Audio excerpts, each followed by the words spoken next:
So we discussed so far, for today, we discussed dependent arising. Maybe something about this term. In English, it's kind of unusual to talk about dependent arising. Why not dependent going out of existence or dependent existing? Why the arising part? Like I said, it's a little unusual. Dependent origination or dependent arising is basically pointing towards the fact that it comes into existence at some point. Although, well, the mind has always existed, but we can think of the mind as like certain types of mind that come into existence, but they do so only in dependence on other things. Okay. But I guess it's kind of like thinking, well, it starts off, if everything starts with coming to existence first, and that is happening in dependence on other things, and then implied by that is that while it exists, it also does so in dependence on other things, and then when it goes out of existence, again, it doesn't do so independently. And that's all implied. Well, I prefer almost to say interdependent. I think that's a good English term.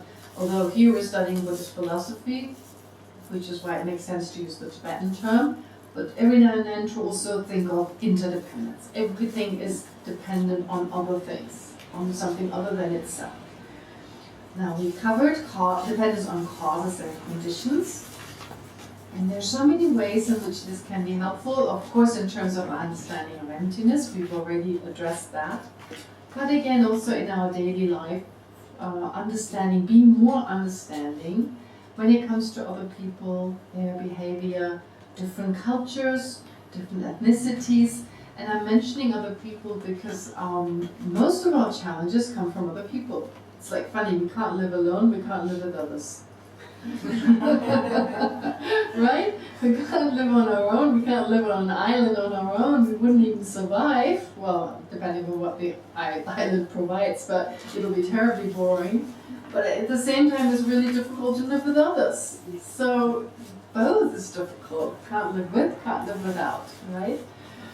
So that's just the challenge of our life. And dependent arising, it helps us to get a better understanding of other people, why they are the way they are. I remember about my Nazi step-grandmother, right, who said these weird things to me, and then remembering just how she was brought up, and she was basically very much conditioned. This is not excusing her, but explaining it, and it helps. She should still not talk that way, and depending on what she does, she should be disciplined, but without this hatred in her heart, without this lack of understanding. So compassion, understanding where someone is coming from, and understanding I could be like that if I had been in her situation. So who am I to judge her? That was really helpful for me. So that way it helps to just think of dependent arising, helping us to, dependence on causes and conditions, helping us to generate a deeper level of compassion for others, or less resentment towards others. And then the second type is dependence on parts. Again, it's very helpful when it comes to emptiness, when we take things apart. Of course, we don't find an essence. So with the meditation I asked you to do yesterday, in particular, like with the body parts, is the eye somewhere in the body, and then you take the mind. The better you know about the different divisions of mind, then the easier it gets. But it's not that hard. There's 6 consciousnesses basically. So there's the 5 5 sense consciousnesses, and it's obvious that the eye is not that. So if the eye is anything, it's the mental consciousness. Which is why in some of the lower schools, the crutch they use is saying if you look for the essence of the person, it's the mental consciousness, right? But then in the Prasangika, highest school, they would say, well, but it's your mental consciousness, right? The I is the owner of the mental consciousness. And if that is the real I, then stubbing my toe, why do I stub myself when the mental consciousness was not stuck, was not injured, it was just my toe? So again, that doesn't really make sense. in terms of the mental consciousness. And the mental consciousness, it changes sometimes. It's subtler, sometimes it's coarser, but the I is always the same kind of idea. So there are a lot of contradictions, basically, to say that the I is the mental consciousness. But it seems to be the closest of all the aggregates. And in fact, what's interesting, who we are as a person is mainly determined by our mental consciousness. Of course, when people don't really know us, they may judge us by our external appearance, by our ethnicity, the way we dress. But that's a first impression. And then whether we become good friends or not depends on our mental consciousness. If we're a kind and compassionate person, no matter our external look, we can become someone's good friend that someone really loves. Versus being very aggressive, for instance, then it'd be difficult even if we're Miss Singapore or Mr. Singapore, right? Okay, so it's all determined very much. The mental consciousness is very important. We're all aware of that. But still, the I is merely labeled on the basis of that.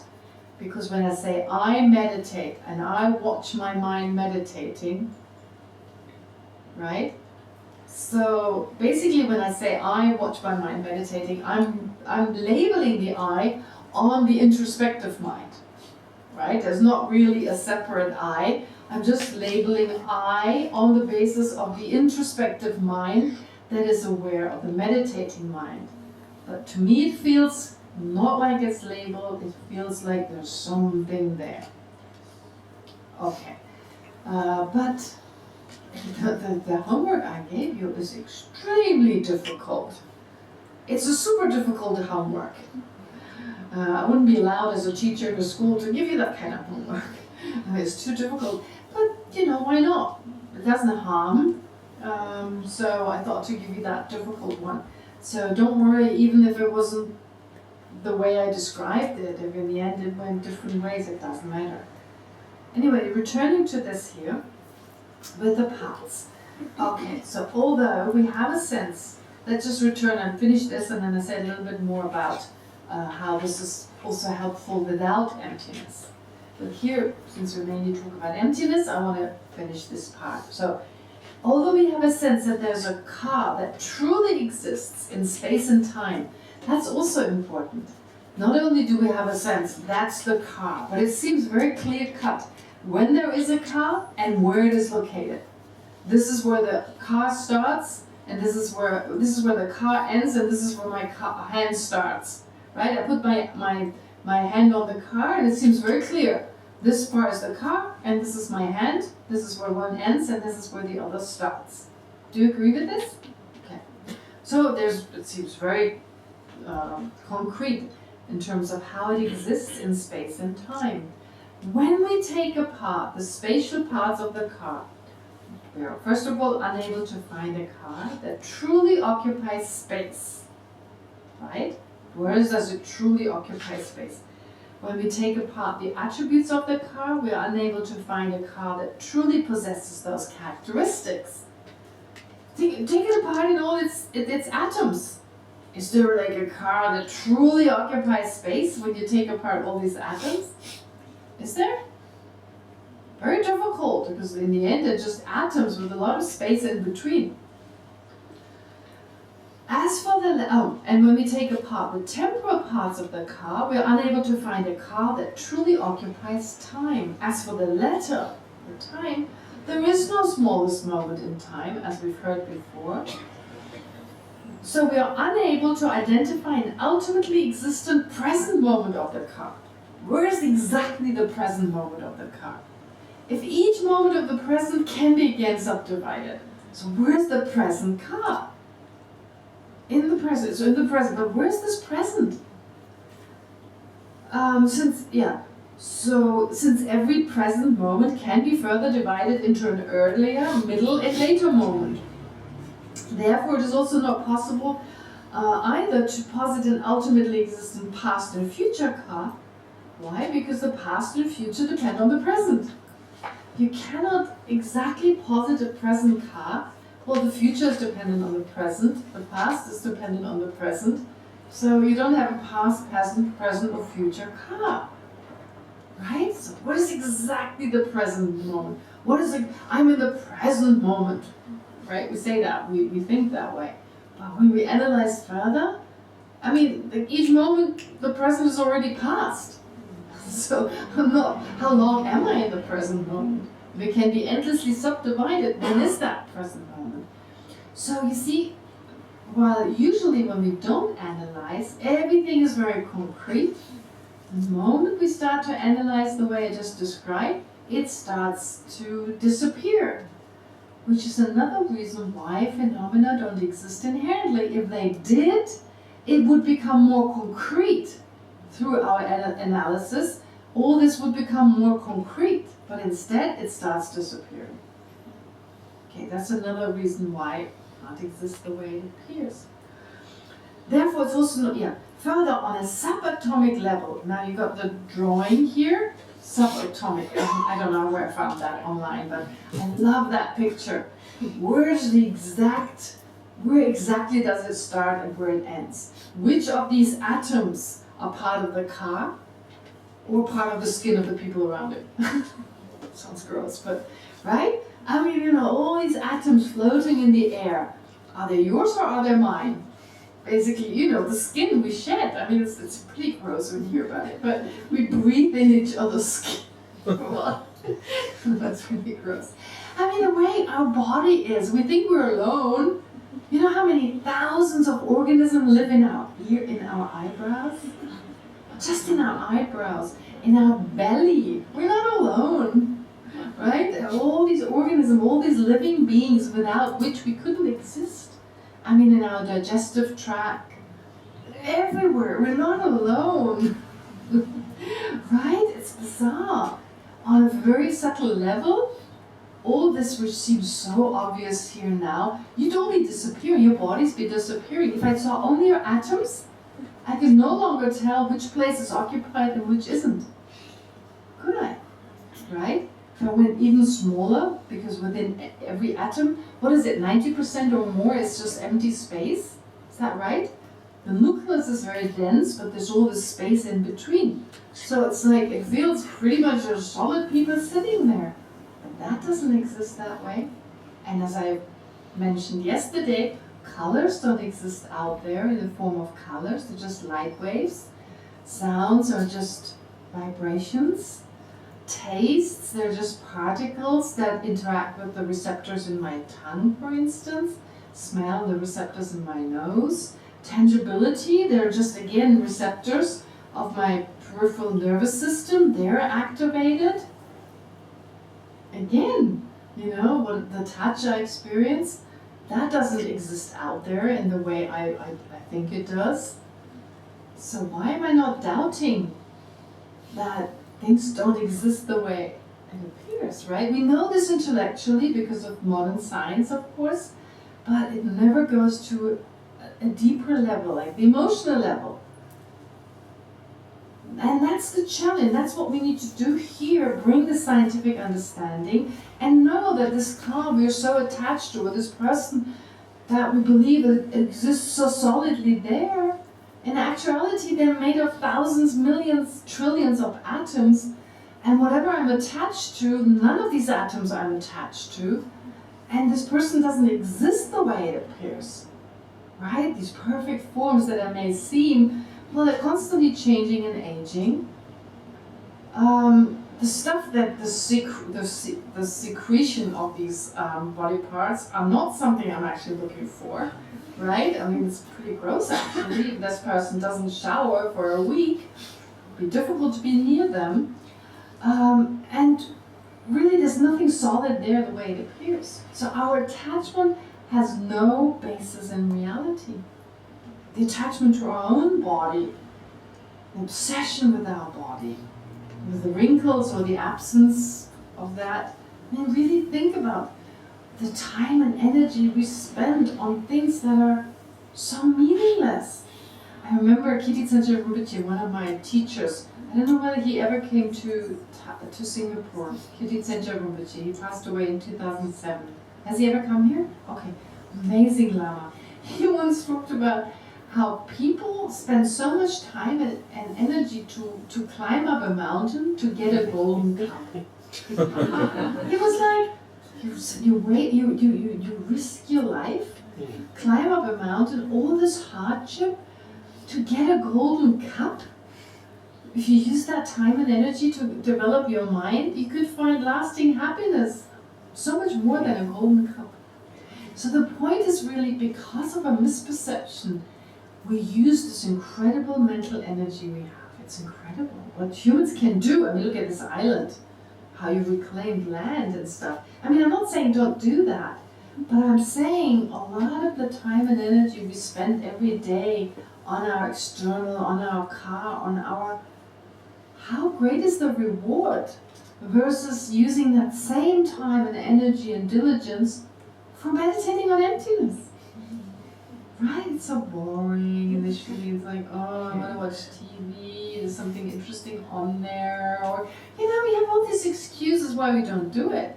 That's why the times when everything was so boring were so much more conducive, because what else was there to do? No movies, no internet, no smartphones, no social media. But how much happiness does it all give us, really? It's a short-term satisfaction. An hour after the movie is over, or during the time of the movie, we're just not bored. And then when it's over, our happiness is gone in that moment. How bizarre. We waste this precious life by procrastinating all the time. Is it really worth it? Right? It's all in our own hand. But I'm thinking, talking to you is so much better, because just culturally you're hardworking.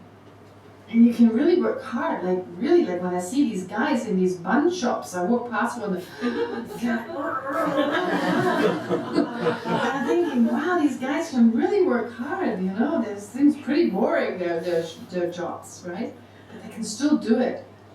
So in a way I'm thinking, I'm talking to the right people, like in terms of the culture. If you see there's some necessity of doing it, you just do it without thinking back and forth. I'd rather watch a movie. So I'm thinking you're the right candidate to do something as boring as meditating on that. That's more exciting than making buns, right? I don't know. I'm just saying. I mean, I'm part of this. Of what I'm saying. I'm talking to myself at the same time. I'm just like that. But yeah, let's work a little harder. The Dharma is in decline. Come on. It is. It is everywhere. The monasteries are getting smaller and smaller in terms of population. What is it in Zanskar? 4 monasteries, there's 7 monks left. I've just been told. So in some places, and it gets worse. So it's up to us to preserve the Dharma for the future generations. We practice, we really put an extra effort, the Dharma will remain. It's us, basically. Yeah. Previously it was the monks and nuns, but they're disappearing, so we have a personal responsibility. You're able to preserve Singapore and get a little bit more than there was before. So get a little bit more Dharma. I mean, it's all in our own hand. Let's make an extra effort. Find the joy in meditating on the eye. Find the joy of that. It's really worth it for all children, for our future generations, right? For a better world. Okay, anyway. No, I mean, just... Yeah, take a moment to emphasize that. Alright. Anyway, to go back to the car. On a subatomic level, it is impossible to tell where the car starts and where it ends, and which atoms and subatomic particles are part of the car and which ones are not. Right? It's part of our better understanding of reality. And question. Someone just showed me this dedication prayer by Lama Zopa Rinpoche, where he says, I, who doesn't exist inherently, although I exist like that. That is such a beautiful prayer. So you could make it like a ritual. There is my car that doesn't exist inherently from its own side. Right? Kind of integrate that sentence every now and then into your own thoughts. Maybe have a sticker on your steering wheel. Doesn't exist inherently. Right? Or on your bumper or somewhere, and then someone crashes into it. Doesn't exist. On the where? Sit like a partner. On the partner? On the partner. Your partner. Your partner! On your partner! Tattoo it on your forehead! Put it in your mirror. mirror, put it on the mirror, right? Doesn't exist inherently. I mean, just every now and then to remind ourselves, because you see, the thing is, we are reinforcing our sense of inherent existence all the time. So 24 hours a day, even in our sleep, even in our dreams. Okay, so some people do have dreams of the mantras and the prayers. That's beautiful. It does become part of them.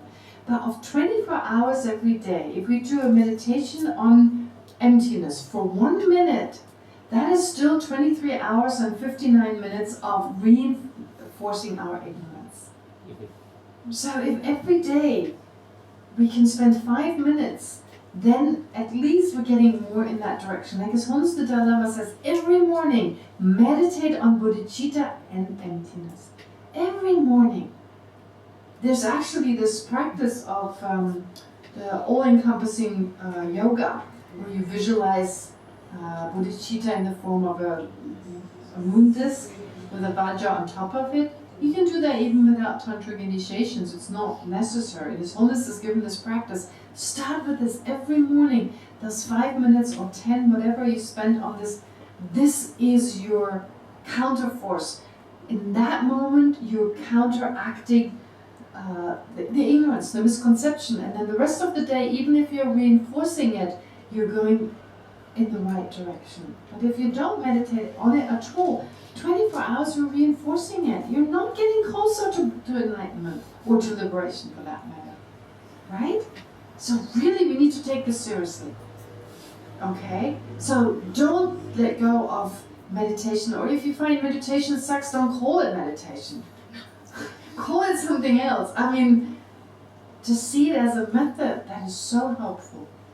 Right? Okay. Anyway, but not only do all phenomena depend on their parts, okay, so everything depends on its parts and cannot be found to exist truly, neither in time nor in space, nor can be found anywhere.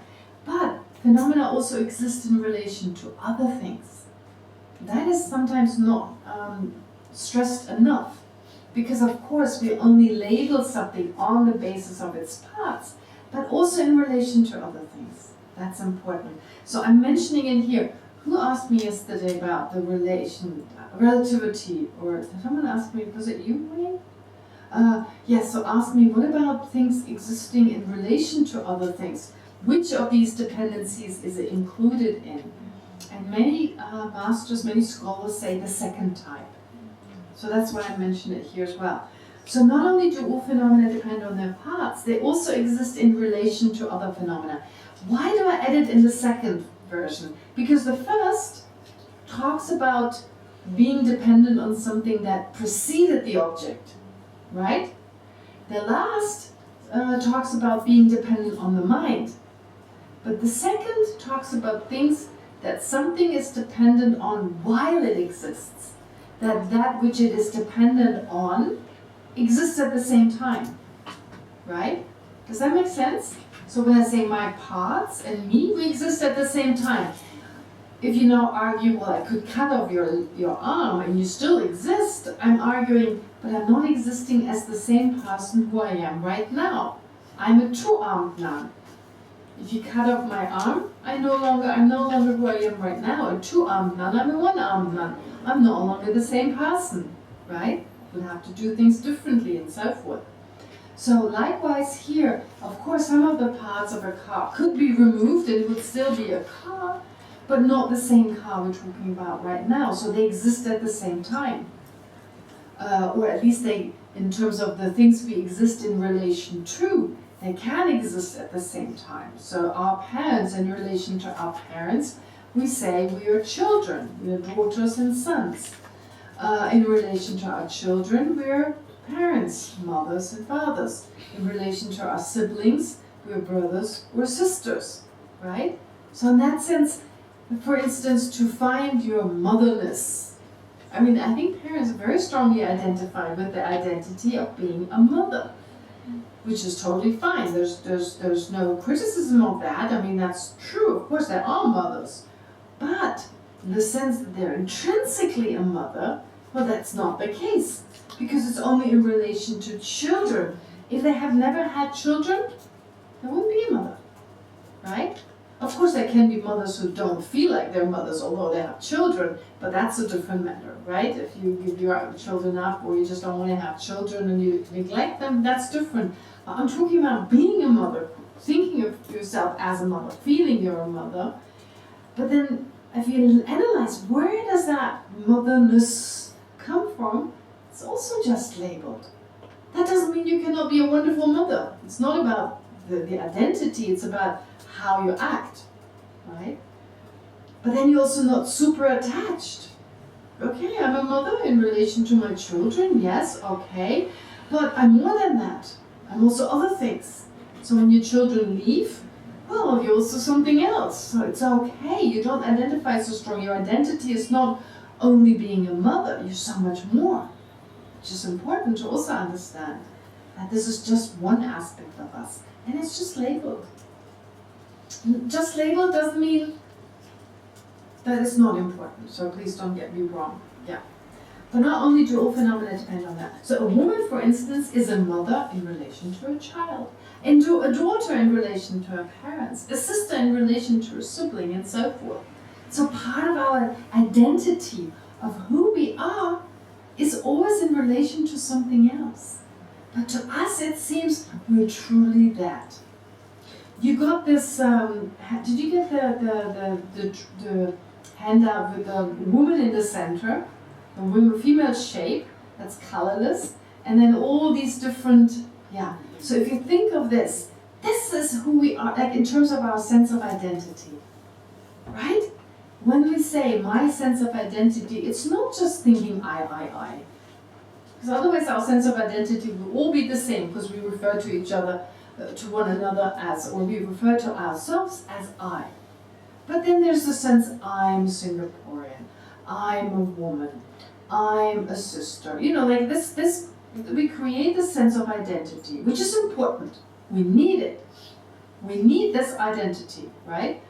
But it's always labeled, only labeled, it depends on the passport we have or the citizenship we have in relation to our external appearance. We would say we're beautiful or not, or you know, whatever.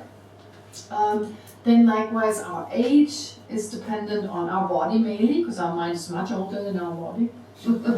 I love it when people say, "Oh, I feel I'm externally I'm older, but I feel so much younger. I feel really young." And I'm thinking, what is it that feels? The mind is so old, so much older than the body. The body is the youngest thing with you, the youngest aggregate you have. I mean, it's fine that people feel young, but it's just, from a Buddhist point of view, it's interesting, that thought, right? I mean, the mind really is so incredibly old. But anyway, since the beginning of this time, it's been around. I mean, to be honest, even our body is pretty old. In the sense that the atoms that make my body were maybe the atoms that made your body in a previous life, right? I mean, that's also pretty gross. I mean, like all these atoms that make up my body, they were part of your body in the past. So in that sense, the individual atoms, right? I'm not talking about the cells, because they're not in that same kind of composition. But the basic building blocks that we usually talk of as atoms or subatomic particles, well, they slightly transform, but they're continuum, right? We shed it, it goes into our food, someone else eats it, it becomes part of their body, and then it's shed again, and it's this. I wish to know the history of each of my subatomic particles. Right? If you think about it, I'm made of all these atoms, and not for very long, it keeps changing. But for the time right now, who did it belong to last? Am I making sense? If you think about it, and it's my body versus yours over there. Oh no, you held on to that for a while, the different atoms, just in the different combination. Right? Okay. Anyway, so here the relativity in relation to other people, we're this, that, and the other. In the case of long and short, hot and cold, here and there, and I and other, the two elements of each pair are connected in such a way, so I couldn't exist without others. Right? If it was just me, what would I even mean? right? If that was the only living being, I'm talking about no other living being, no insects, nothing. If it was just me, besides the fact I couldn't survive, but let's say I was the only one, I got into the right bunker before the whole world exploded, and I come out and there's no animals any longer. What would be the point of others? There would only be I.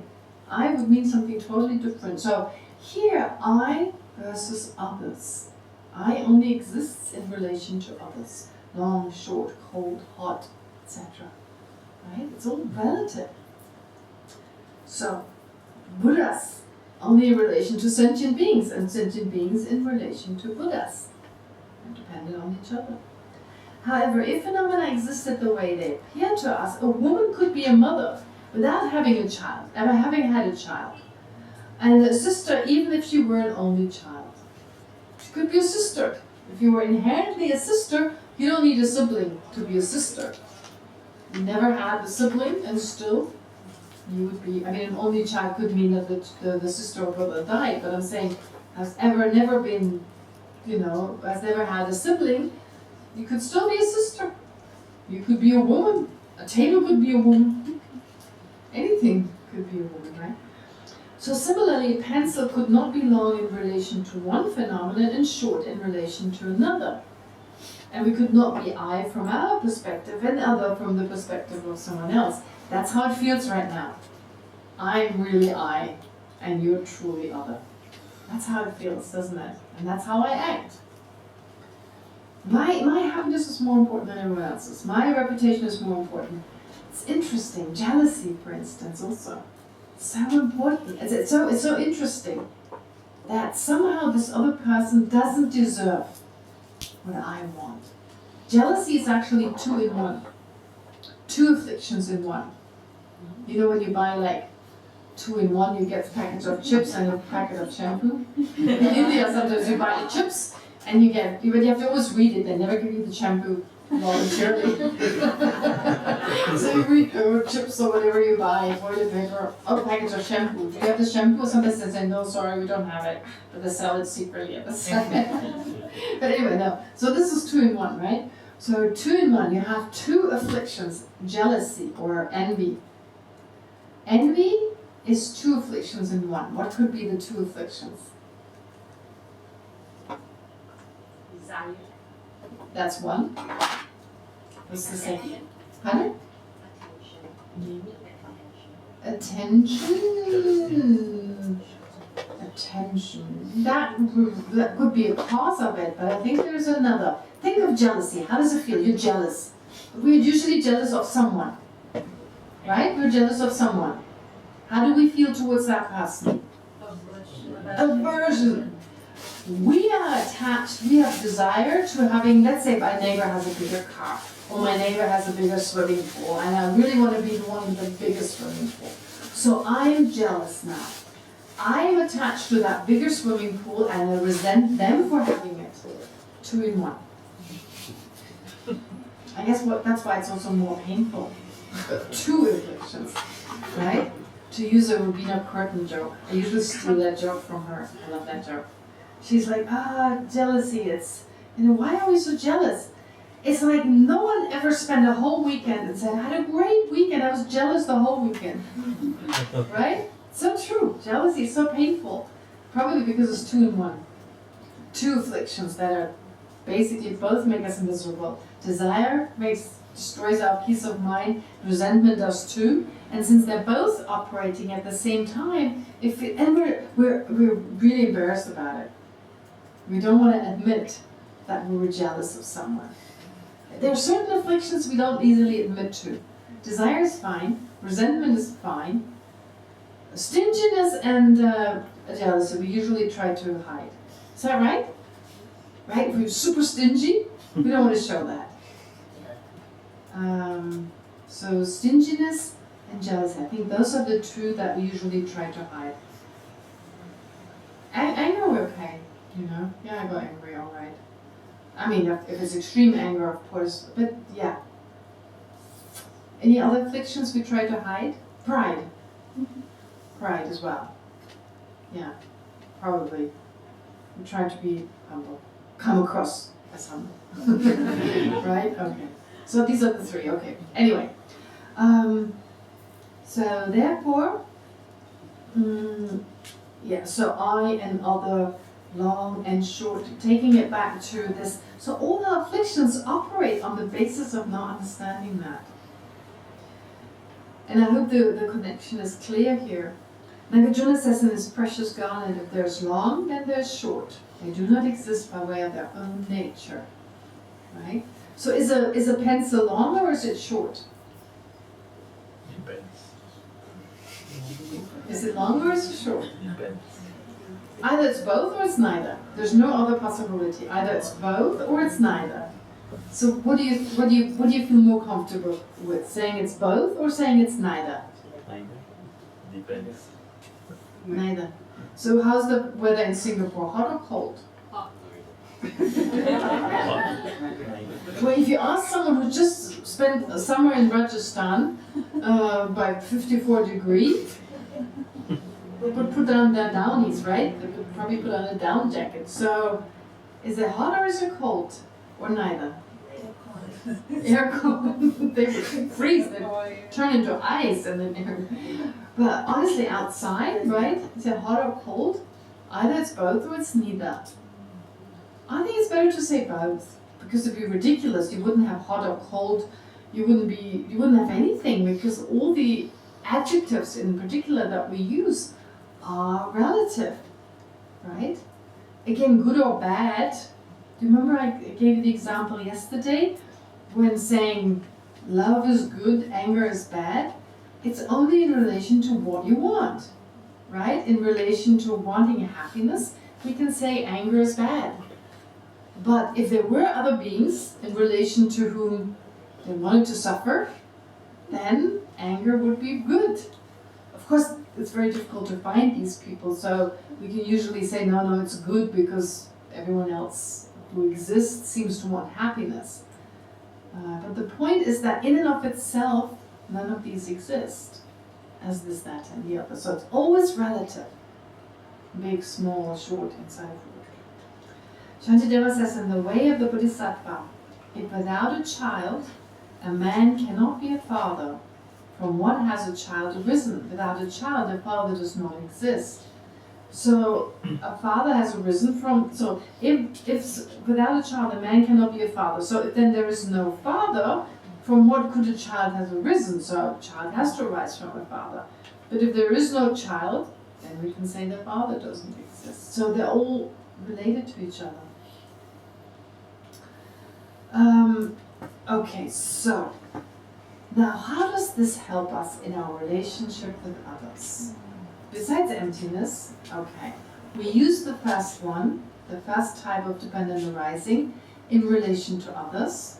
We said, well, yes, in relation to the fact that they, or with regard to the fact that everything depends on causes and conditions, and another person is not inherently evil.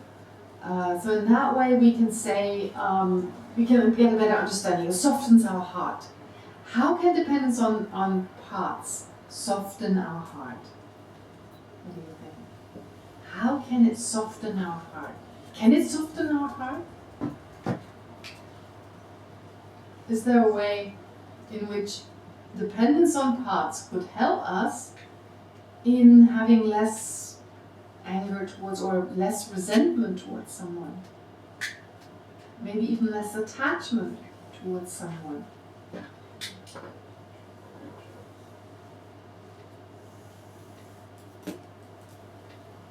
Let's take resentment, which is worse. Resenting someone. How could dependence on parts help us to overcome at least some of this? Help us to reduce this resentment? Any suggestion?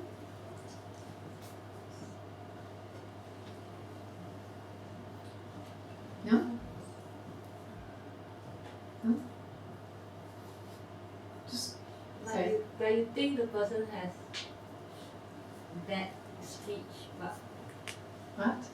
like if you resent someone, Yeah. then you think the person maybe has bad speech, Yeah, yeah. but maybe behind the action. Okay, so what is she saying? Yes, maybe they talk in a rude way at times. Okay, that's what I resent about them. But maybe they're really kind in other situations. They have good qualities. We just don't focus on them. We're so angry with them that we don't see this. That's it. Exactly that. That's the answer to this. So how does our anger work, our resentment? Our resentment exaggerates the negative quality. I already said that yesterday, but there's a little more to it. What does it do when we know someone, when we meet someone and they do things that we don't approve of, that we dislike, that make us feel uncomfortable or cause us to feel insulted, for instance? What happens in our mind? Previously a neutral person, now we see them as negative. But actually, their speech is only a part of them, isn't it? Their speech is not the person. We say, their words have hurt me. His words have hurt me, which implies the words is not the person. But because the negativity, we blow it up in our mind, it's exaggerated. First of all, that exaggeration prevents our mind from seeing positive qualities. It's like this person is totally negative. So emotionally, there's no sense there's anything positive. But also, the whole person becomes that negativity. We can no longer distinguish between the person and their negativity. So it does two things. It's almost like when you paint too much blue, you paint everything blue, nothing but blue, right? If you paint the whole room, then you can no longer see the statues because they're all blue.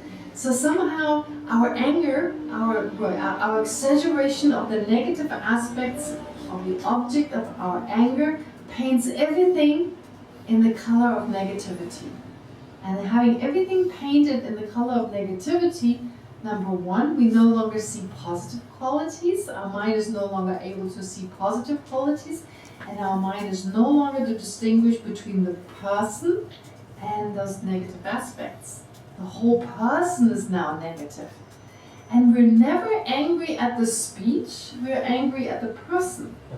It's ridiculous to feel like, oh, I'm angry with the speech, but the person is okay. No, it's like our anger, we do say, I'm angry with what they said, but we're mainly angry with them. Because now we can no longer distinguish. So therefore, not only do we exaggerate the negativity, but we can no longer see what's really there. Isn't that interesting? Now do the same with attachment. In a similar way, there are certain qualities we grow attached to a person. I mean, maybe just the fact that they're my child. That's it, oftentimes, right? I mean, children, parents, there should be a biological response of, this is my child, there's love, but there's also attachment that comes in. My child. So there's nothing they do that we can really see as negative. Or even we see the negative aspect, that doesn't count. And we attach to them and now have expectations, the way they should be as my child, which is often where a lot of problems come from. But let's take not the attachment towards a child, take the attachment towards another person, romantic attachment. That is a lot more potentially violent. Because people end up killing their spouses or the lovers of their spouses because the jealousy, it's a very interesting phenomenon. When we have a romantic relationship with someone, it's fascinating how it can actually lead to saying to this person the cruelest things that we would never say to anyone else. We would never talk to the bus driver who we don't know. We would never talk to them like that, right? To those people who are the closest, especially when it comes to romantic relationships, and I'm not saying everyone experiences that, but we can say the most hurtful things to them and get away with it often because of the deep attachment from both sides. But there can be so much hurt that in the end results in people separating and hating each other, and yeah, it causes a lot of suffering. So therefore, let's analyze this attachment that we start off with. This is why arranged marriage is actually quite interesting, because there are no unrealistic expectations. You have to learn to love this person, otherwise you're doomed. So in India there are a lot of, but I'm not for, I'm personally would never. I mean, even if I were a layperson, I think if I were a layperson I would have a relationship, but I definitely wouldn't choose the guy my parents chose, for instance, right? So anyway. But just talk about like just every day. Are there arranged marriages in Singapore? Is that the norm or is it an exception nowadays? In the past. Nowadays? No. Okay, so then Well, these are hybrid. hybrid. Oh, parents agree and they also Arrange to meet, then they try to see if like they a blind develop. date organized by the parents secretly. Okay. Okay.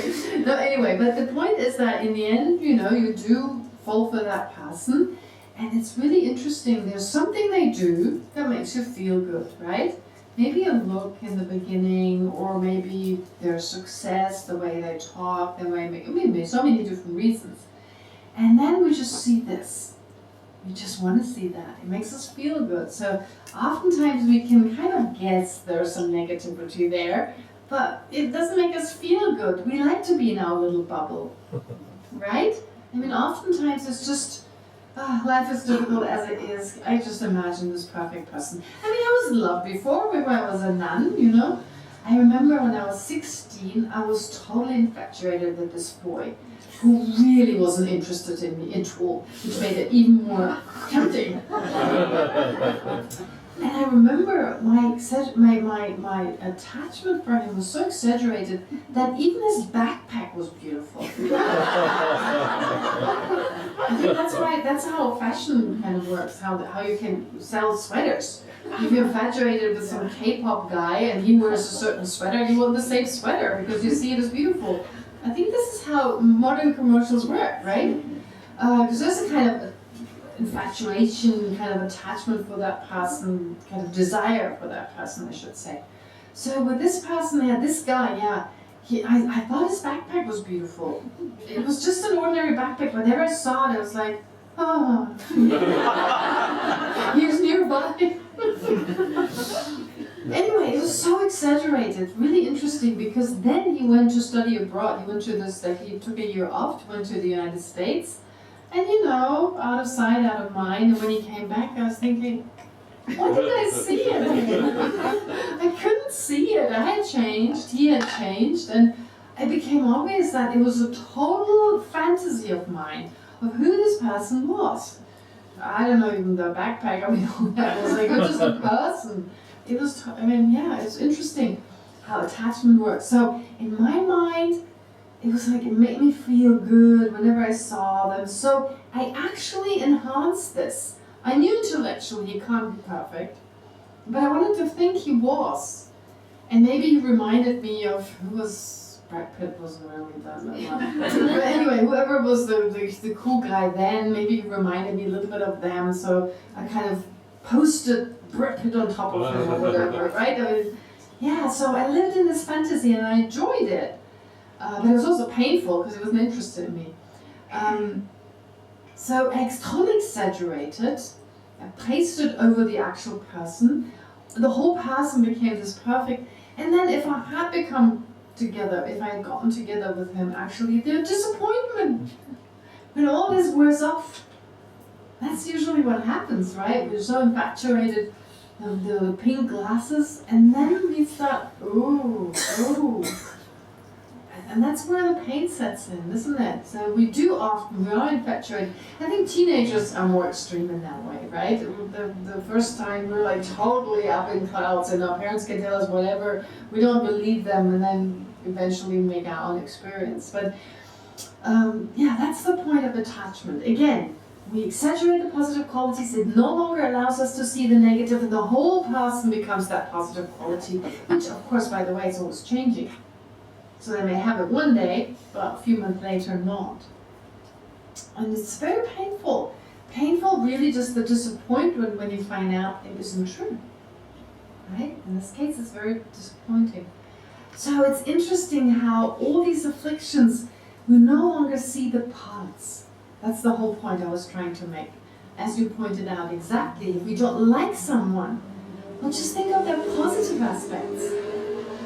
In fact, sometimes when we're angry with someone and someone else comes along and says, oh, don't be angry, they're a really nice person, we tell them, stop saying that, I'm really angry with them. We can't keep up our anger.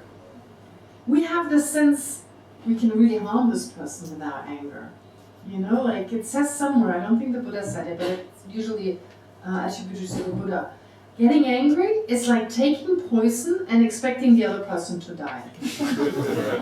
Right? It feels like that. I'm really angry. I'm punishing them here for their negative behavior. So don't tell me anything positive about them because I'm just poisoning them by being angry.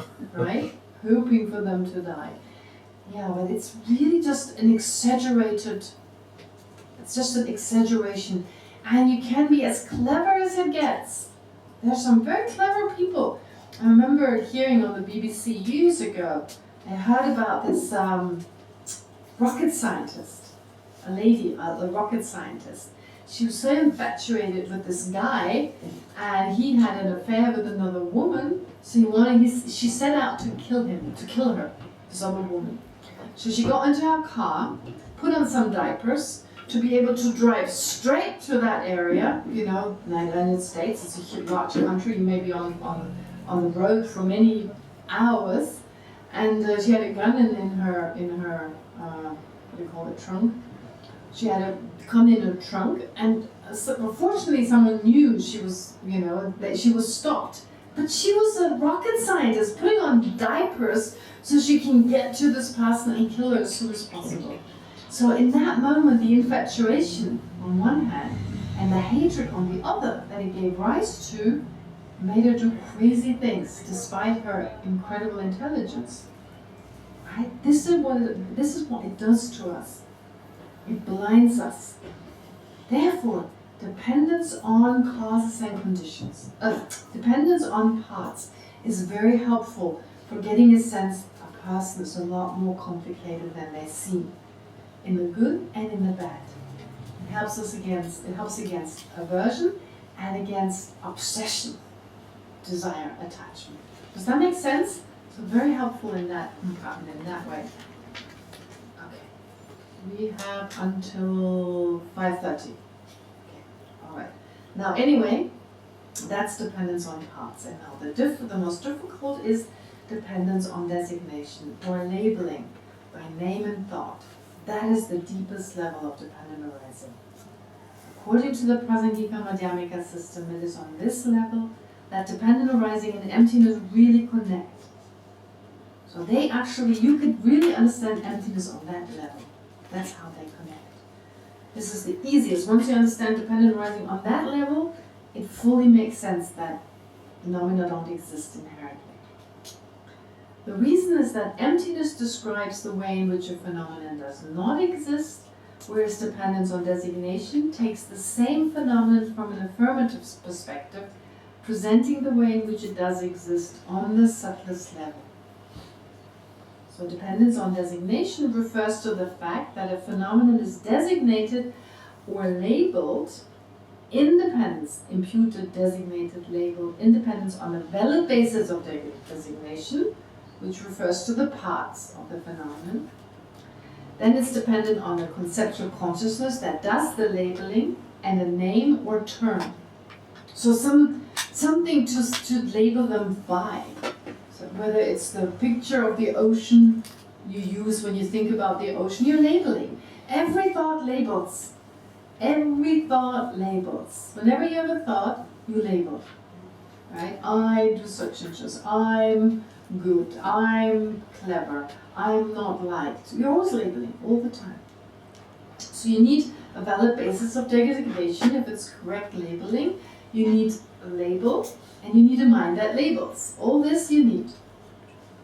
For instance, a flower, take an easy example, exists as such because it is designated in dependence on the basis of designation, so the parts of the flower, the petals, the stem, the leaves, etc., arranged in a certain way and performing certain functions. Okay, so think of a flower. None of these parts are the flower. They come together, they have come together, and they're not arranged by a person, of course. But a flower bouquet, if you talk about a flower bouquet, that is definitely arranged in a certain way. So we then label flower bouquet on the basis of its parts, independence on the mind, labeling, and then the term flower, if you use the term flower to refer to it. And in fact, our conceptual mind, it labels all the time. And when you think, you use a particular language. Raise your hand if you think in English, usually. Do you know which language you're thinking in? Are you thinking in Chinese or in English? Mostly, do you sometimes think in Chinese? Certain things. If you speak Chinese the whole time, you know, when you and Anichiki, when you went to the museum and you were sometimes talking to Choki, I'm pretty sure when you thought about it, you reflected in Chinese. And then we didn't discuss things in that moment, you just, right? So if you're bilingual and you use these languages interchangeably the whole time, you're thinking one time in Chinese and one time in English. In fact, that's how I learned Tibetan. Because when I first learned Tibetan, I learned Tibetan at a time when there weren't any books really. There was one book by the Tibetan Library, the LTWA in Dharamsala, and I bought the book and I had a Tibetan teacher. There weren't really any Tibetan teachers, so one of the bodyguards of His Holiness taught me Tibetan and I taught him English. So we had exchange classes. So he was quite good in Tibetan. And so he was a student of one of my teachers, so that's how I got to ask him to teach me. And I gave him the Tibetan book, and he said, oh, we don't say this. He crossed it out. We don't say this. We crossed it. So in the end, there were just a few sentences left I could use, so it wasn't even worth buying the book. And Tibetans weren't really used to talking to foreigners who didn't speak their language. So they kind of ran away when I came saying something that didn't make sense. And besides, I didn't understand what they were saying to me. So that was a really hard time. So I thought, how am I going to learn Tibetan? No one's talking to me. I can't find it. So I thought, I'll start thinking in Tibetan. So I forced myself to think in Tibetan. So like, instead of saying I go to the bathroom, I sanjila do. Then I didn't know the word toilet, so I looked it up first before I could think. Right? So I looked up all the words, and I forced myself thinking in that language, and I really learned. So instead of saying it to someone, I just thought in Tibetan. So that was a really effective way to learn the language. I found other methods. I would go to people's room, like to another nun, and ask her to tell me her story. And I would secretly record her. So I could listen to the Tibetan. I didn't give it to anyone else, so, you know, but she would have been uncomfortable if I put a tape recorder in front of her. So I put it in my bag. It was like, that time it was like a big Sony recorder. I put it in my bag, I put it on record, and then let her talk. I had to be very careful when the tape was roam around in my bag and slowly turn it around. So in that way, I learned Tibetan. I had to just be creative in that way. But the point being, making yourself think in a certain language. That's how I got to understand there is a certain language. So when we think about things, we use a language, right? So we label. Sometimes we don't use words. We can also think without words. It's possible. But usually, if we're well versed in a language, we're more likely to think in that language.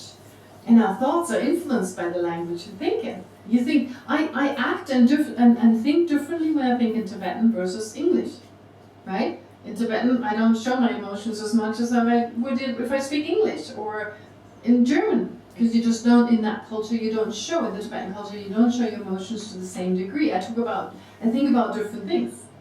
I can tell if I talk to people anyway, I'm different. So it's quite interesting how our way of being is determined by the labels we use, right? And in each moment I'm labeling, right? I'm not reinforcing, I'm just labeling. Okay. All right, so here, therefore, that's the process. I have a valid basis of designation. Of course, sometimes I label wrongly, but here let's assume I'm labeling correctly. I have thoughts that are in accordance with reality, right? I have ignorance every now and then, it pops up, and I have afflictions, but leaving those aside, just talking about labeling, you know, I'm going to have lunch now, oh, this is soup, this is rice, this is such and such. So all these thoughts, they're all labeling minds, that are dependent on these aspects here. Okay. In other words, so when we talk about the flower, based on the parts of the flower, the conceptual consciousness designates or labels flower by thinking, for example, this is a flower. In that moment, you label. So, there's a little picture of a guy thinking there's a flower. So dependent on the fact that the petals, the stem, and the leaves of the flower appear to the eye consciousness, a conceptual consciousness arises that thinks there's a flower. This means that a flower exists only because the conceptual consciousness labeled it flower in dependence on its basis of designation. And if it were not designated a flower, it would not be one. It wouldn't be a flower if no one referred to it as flower, or whichever word. What's the word for Chinese and flower? What's the word?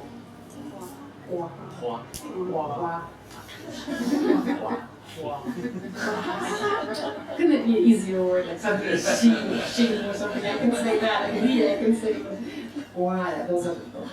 Okay, so anyway, flower, right? It doesn't matter which word you use. The label is not important, but whatever you, in a particular language, use as a symbol to refer to flower.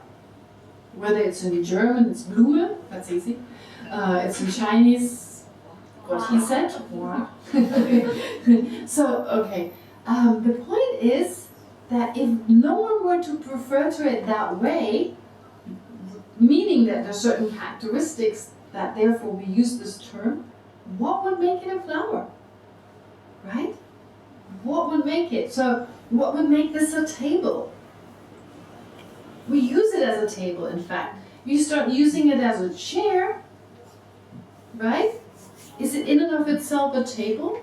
No, it's in terms of the function that I use, and based on that, I now give it a term that implies those functions, that implies those main characteristics. But if I no longer call it that, because I no longer use it that way, it wouldn't be one. You could put flowers on it, for instance, use it as a flower board. You wouldn't call it a table as such. Or maybe you still call it a table, but if you sit on it, you would certainly call it a bench for tall people. Right? It's a little hard. Okay, so another example, and that's the example I gave before. Now with the $100 bill, please think of the Singaporean dollar. I didn't change this because I would have had to change the drawing. Oh, I couldn't have left the drawing, but never mind.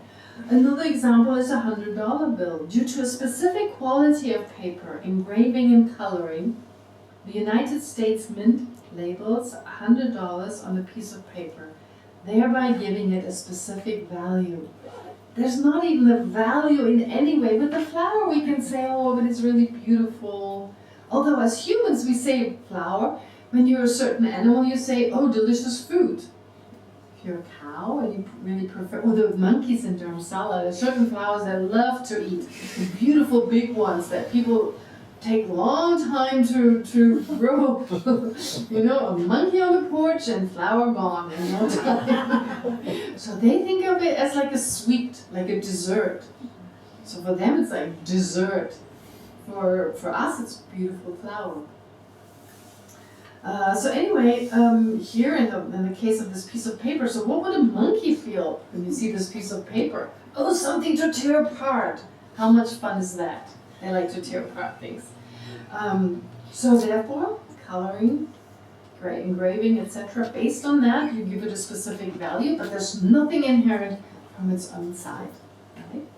So the $100 bill does not exist from its own side, but it depends on such designation by name and thought. Okay, so here the $100. Please pick me up. I'm inherently 100. Right? That's how it feels. Similarly, the I exists in dependence on a conceptual consciousness designating I on the basis of a body, a mental consciousness, and so forth, which are karmically connected and perform from particular functions or activities. So mind and body in our case are connected, right? Mind and body are connected. Our mind, our body, for the time being, are connected until we die. So death is really just that, the connection severed between the two. So based on any kind of activity, when we think of I in general, we take into consideration mind and body together, right? So who am I? Without going into ultimate analysis, just sitting down, who am I? Oh, I label I on the base of this mind and body, right? So I have this body, I have this mind. And then when particular parts of the body are active, I say I walk, I wave, I digest the food, right? I mean, really, it's the stomach doing it, but I label I on what the stomach does. Brain, of course, is also involved, so on the basis of whatever the body does, I label, I digest. I have a good digestion, I have a bad digestion, I easily digest food, or I don't. And then when it comes to mental activity, any mental activity, I label, I'm angry, I'm sleepy, I'm very clear, very, what's the word, very aware, very vivid attention today. I don't have good, I'm not very attentive today. So just always depending on the mind, I always label I, right? And in every situation, I. So this seems, because it's always called I, there's a solid thing in the back, right? Because I always refer to it as I. So we believe there is an I there, and therefore I refer to it as I.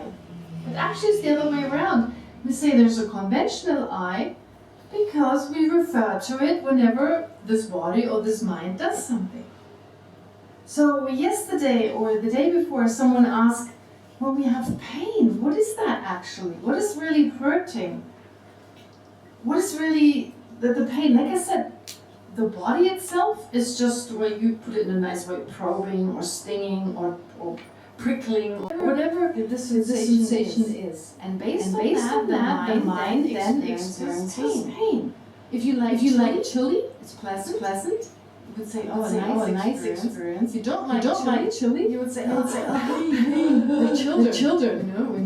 Your children. My stepbrother. He sometimes when Roger was very little, he liked to give her a spoonful of lemon, and then watch her go. right? So she was like, I bet she thought it was funny too. You always laugh, right? And so. Anyway, for us, when we like sour, we go, She would make that funny face. Or like chili. It just depends on how you interpret that sensation. Sometimes on a subconscious level, but even like, in the second chapter, first chapter of the entry of the middle way, it talks about you shouldn't give away your body unless you have realized it directly. That's basically what it says. Why? Once you realize it directly, you don't experience pain. You don't experience things in the same way. Which shows us what we call a natural process is actually to do with our self-centeredness. Of course it serves us. We're not saying it's not a thing, but interpreting something bad and not being able to inherit. Actually to be conscious that the pain is too strong. This is a natural process because our self-centeredness is very much about our subconscious mind. But a person who really centers directly, feel it anymore. It's just an experience that they don't identify with, right? It's a body that experiences that. Okay. So I want to preserve this body for the benefit of all sentient beings. So I avoid pain, but not that you collapse. You can actually perform open heart surgery on a person who realizes directly without anesthesia. You could theoretically not do, but anyway, no one claims that they have realized it. But you could. They could give away their body willingly. It wouldn't be this attachment to their own body. And what is important is when you give, don't give an attachment. Because if you don't give willingly, then you generate regret afterwards, and then not only the money is gone, also the marriage is gone. Right? Because you regret giving it. So you have the money's gone and the marriage is gone. So similarly, you want to give away your body before you realize them directly. You may regret, you may generate negative thoughts that you did so. So not only did you lose your life, or lost your limbs, but also you lost your virtue. So there's no point. It's not encouraged. Don't do it. Basically. Okay, if you're running a building and you just do it. Okay. No one says don't do that. But we all know. If you think about it too long, we won't do it. Right? Because our self-centeredness, and it's so judgmental and self-centeredness. We're bad people. Because it's an insult to say you're self-centered. But it's self-cherishing. It is this mind that you can't help to have as long as you have emptiness, especially directly. Okay. So very important. Don't underestimate. Don't hate it. It's just there naturally because of our root misperception. That's extremely important. Therefore, pain, the way we experience it, is because of our root misperception and the resulting self-charity, self-centeredness, which shows us that pain right now we experience it because of who we are at this point. But it's not something we can wish away. No way. To access this deeper level, you have to be very advanced. And oftentimes I tell people the story that really fascinated. No, it's nothing positive. It shouldn't be positive. It's terrible actually. Talk to someone about it here in this course on a private basis. I once watched something when I was visiting my family. There was an event in Germany. It was like a concert or like some laugh parade. And something went wrong at that concert because police they barricaded an exit that was really important. So when people tried to get out, they were all flocking towards this exit and it was blocked. So suddenly there was this what do you call it? Stampede. And so people trampled on other people and killed them. And you could see it. That was at the time I found some people made videos. So there was plenty of video material. And they showed lots of it on the news or in some reports.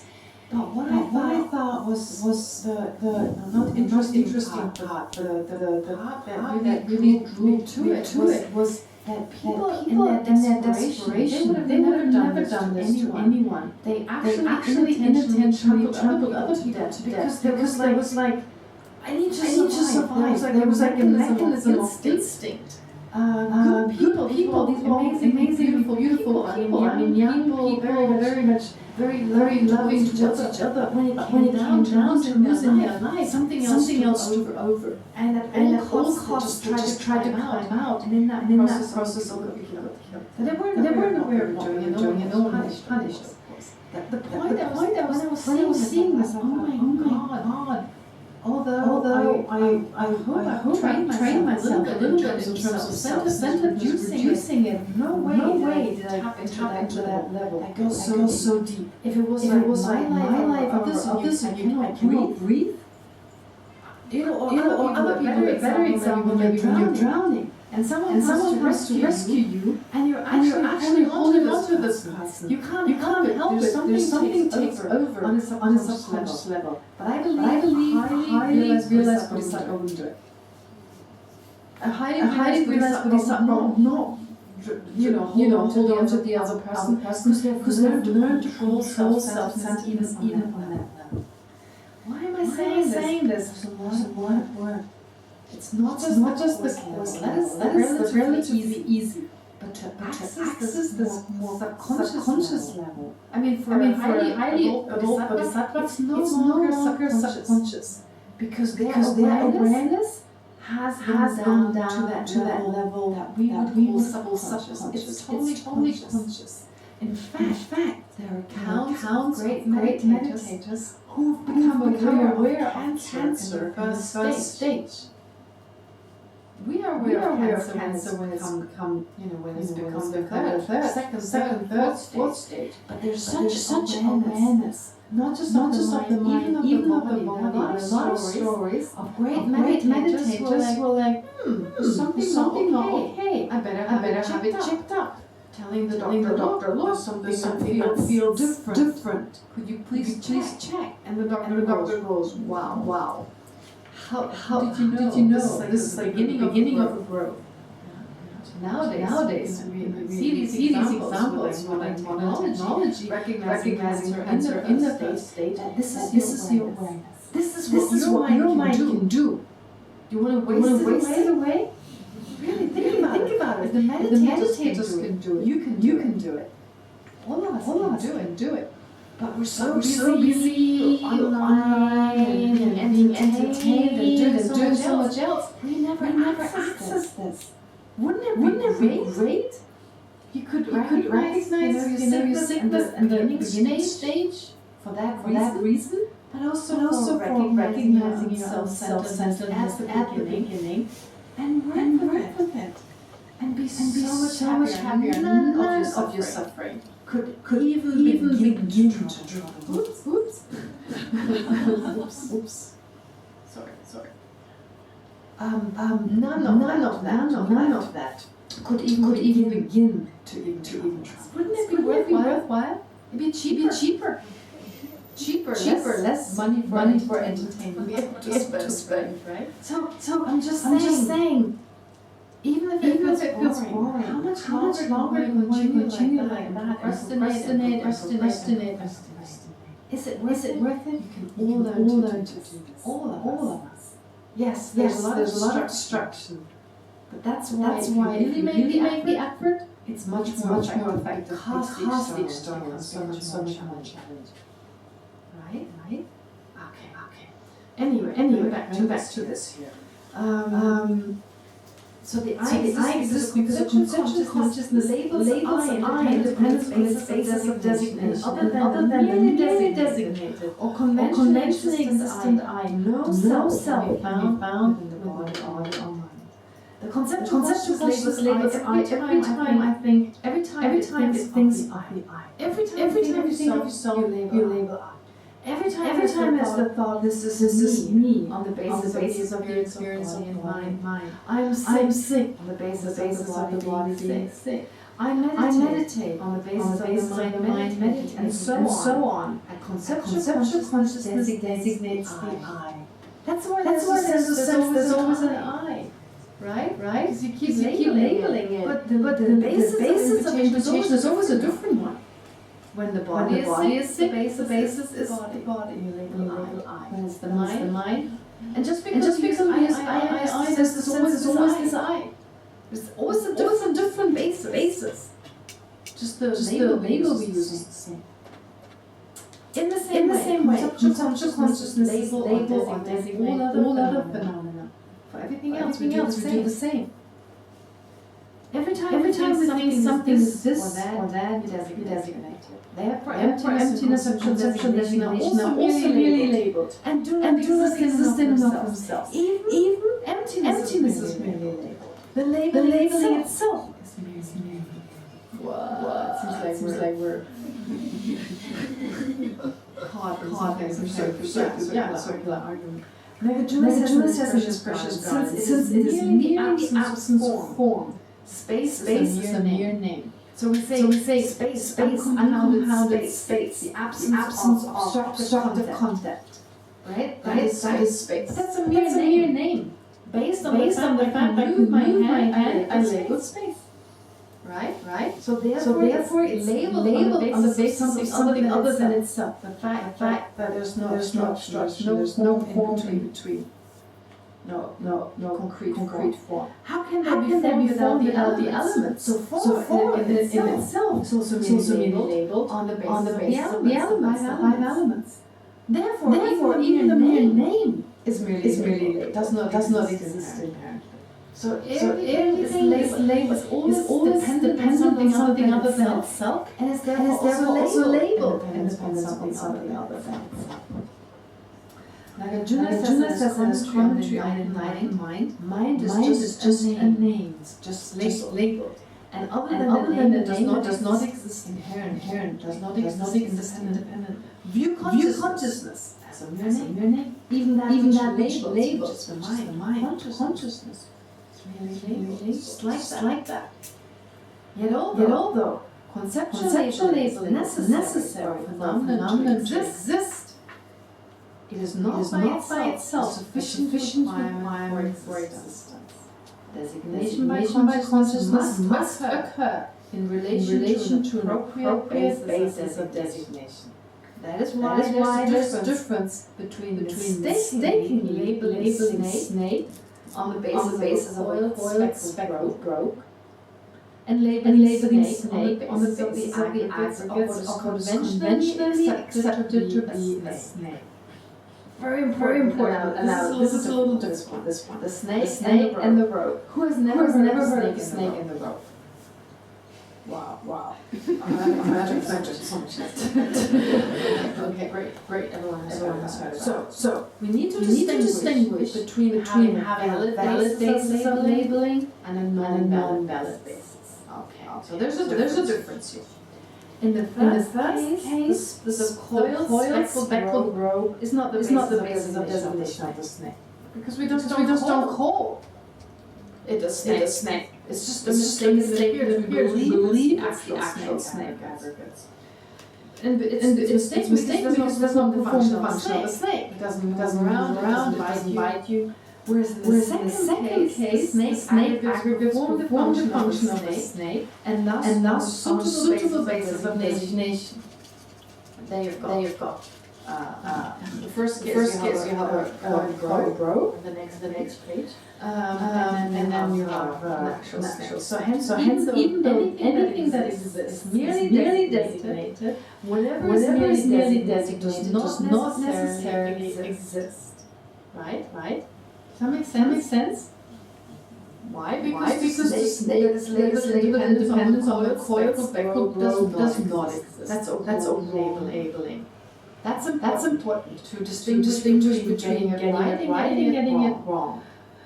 I can of course a cow, but when I think of a cow as a being milk, cannot fly and standing on a grass field and certain attributes. Well, that's not what the attributes of being of the sky. So obviously, I think it's a mistake. So of course, also make mistakes when it comes to things. I may label John over there, but it's actually John's Tom, and I never met him before. So on the basis of the similarity, the aggregates, I then label mistake John, but it's not actually John. So that may happen. Which is why if something is labeled, it doesn't have to exist. But whatever exists is necessarily labeled. It only exists because it's merely labeled. So here you have the two cases. However, so now.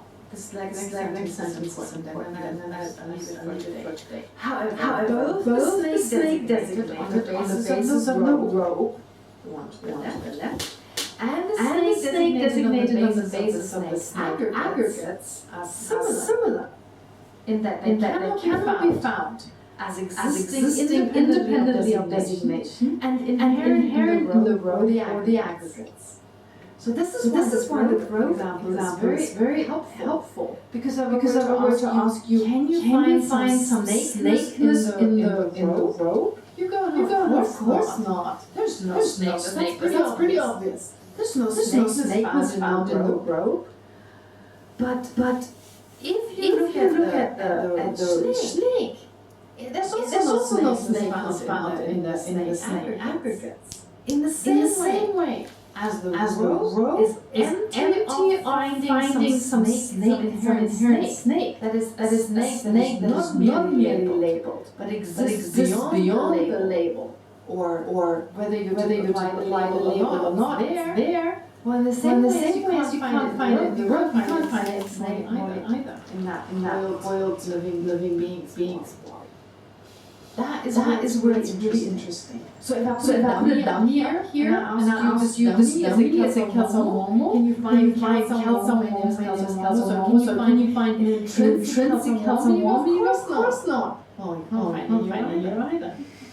Right? Can't find it here either. The same way as you don't find any essential person there, a character, an essence, a personality. As you don't find it there, you don't find it here either. Which is why when we look at reincarnation, think of the Lamas like Thomas Dalai Lama. The 13th Dalai Lama was very stern, hardly smiled. Sat there like that in a picture with this stuff, right? Okay.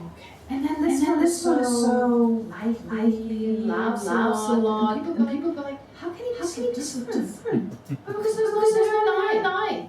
There is no inherent I. Due to the karma, maybe we have the previous 13th Dalai Lama, at the time he manifested in that way with that sternness, was appropriate for the people around. So therefore he manifested with that sternness. So can you find that Dalai Lama-ness in the new Dalai Lama? Well, no, that seems difficult because the 14th so jolly and open and seems so different. So we expect there to be a personality. If you have a relative who has Alzheimer's, for instance, you feel like, where's that person? The person they're somewhere in there. Have you ever had that? If you know someone who's had dementia or Alzheimer's, someone who's very much changed due to an illness, there's a sense, where's the person in there? My mom's best friend who I grew up with, she's developed dementia now. She's still sometimes the way she used to be, but in other times she's totally different. And I keep thinking myself like, catch myself thinking, where's that? Right? I'm reminded of Buddhism for some essence. It seems to be covered by the disease. But it was never there. She was a different mind functioned differently. So what I see as essence, as this person, has never been there. It was just created by my mind. There's a certain character, there's a certain body and mind, but in me there was something more than that. Her essence. That is just created by my own mind. Okay. So therefore here the snake grow, but in both ways they're similar in that they cannot be found existing independently of designation, inherent in the world of the act. That is why the masters of the Madhyamaka gave the example of labeling a snake on the basis of its speckled robe in order to illustrate the third level of dependence arising. Where in the case of the row, it's easier to understand that there's nothing found against snakeness. But then go. There's nothing found in the dummy, there's no Johnness found. That seems pretty easy. There's no personality. But that can also not be found in this other than a conventional personality. But something that goes beyond our mind or body, that is usually what we resent in the case of anger or resentment, or we attach to in the case of attachment, doesn't exist. So our mind is attached to something that doesn't exist. Our ego perceives something that doesn't exist. Our anger is anger with something that doesn't exist. Our anger is never be angry with just the conventional. When you're aware this person is merely labeled, that awareness, then your anger cannot focus on that conventional person of the angry. Anger doesn't function in that level. So if you overcome your ignorance, you cannot be angry. Try, but you cannot. Right? You can manifest outside, stern, wrathful for the benefit of others. Yes. You cannot feel anger. It's impossible. Because there's no exaggerating mind. That's why we have to remove the root perception. Then all the other ones will go as well. Okay. So I finished today's lesson. You know that I like to go a little bit longer. So take some questions now. And if you need to leave, please do. You're welcome to leave. Don't need to wait. I still want to take a few questions. Yeah, please. So back to your last part. We know we are watching something. For example, watching say projection. You're aware there is a projection.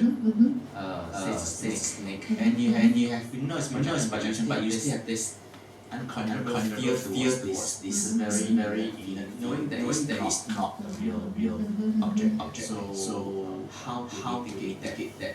Is it going on to oneness? This is like this distinctive fear of snakes anyway, and you were talking about it, right?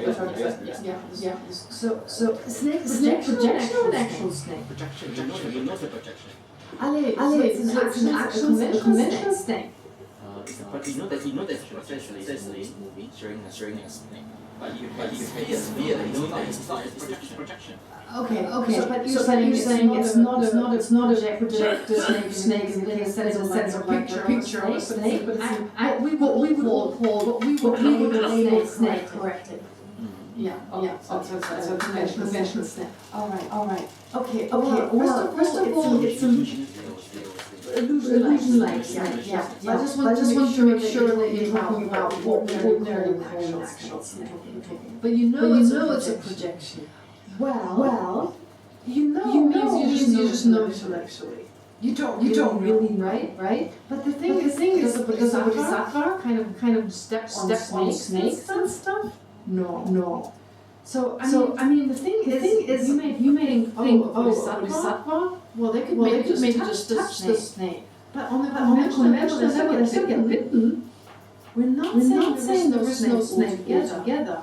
We're just trying to we're working towards overcoming our sense that there's an inherent snake. Possibly hate the snake. Hate the snake and wanting to kill it. That would be the exaggerated aspect. The snake is still a snake. Right? Snake is an actual snake, conventional snake, not a truly existent, not an inherently existent. I'm not denying the function of the snake. Is that I'm seeing projection or real projection? Do you know that now this goggles? It's not an actual snake. I see. I'm thinking of like a spider. When you see like I'm not a fan of spiders. Hairy ones. So hairy crabs are always going to laugh. I will be the question, absolutely. So what Wayne is saying that now we're talking about, for instance, like what do you call it? Visual reality. I always forget that word. So virtual reality goggles, when it seems so real, and there's fear. Let me take to a hairy spider. This hairy spider towards me. That's very interesting because even though I know intellectually on a more subconscious level, I'm so trained. But you know what's very interesting about the spider? Because I have fear of spiders since I was little. But interestingly, everyone else does as well. And when I moved to Dharamsala, the nuns, I noticed one day there was this huge spider, and I was like, spider, and they were like, okay, here. I was like, how is this possible? And then a little kitten came in, and they were like, they were terrified of kittens.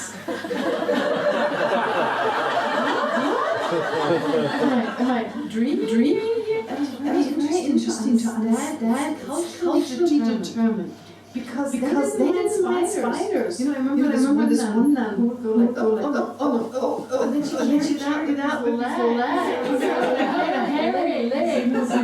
But the kids because there's a Tibetan, I've overheard Tibetan women going, if you don't behave, the cat is going to get you. Be quiet, the cat is going to get you. Right? It's like, what kind of cat is that? It's kind of like, you know, in the West, they made threatened children in a different way. Maybe spiders will come. Maybe not one way of educate children. Help them say, cat is going to get you. Cat is going to get you. So maybe just like in a village in her area, there is this tradition of little kittens being scary, right? Or little mice. You know, we see our moms go mice, and then we right. And then you have teenagers who keep mice on their body and rats and everything. So it's a bit like what should I think? It's cool and scary. So I think we learn from our parents. We learn from our parents. So if your parents have lots of snakes, and when you're watching television, they curl up in your lap, you know, and they're really sweet and soft. I don't think you have a problem with the snake. What's same with the spider. When I was little, I secretly watched the movie I was not allowed to watch. It was called Scrunching. Of the spider that grew up. He gave me nightmares for years.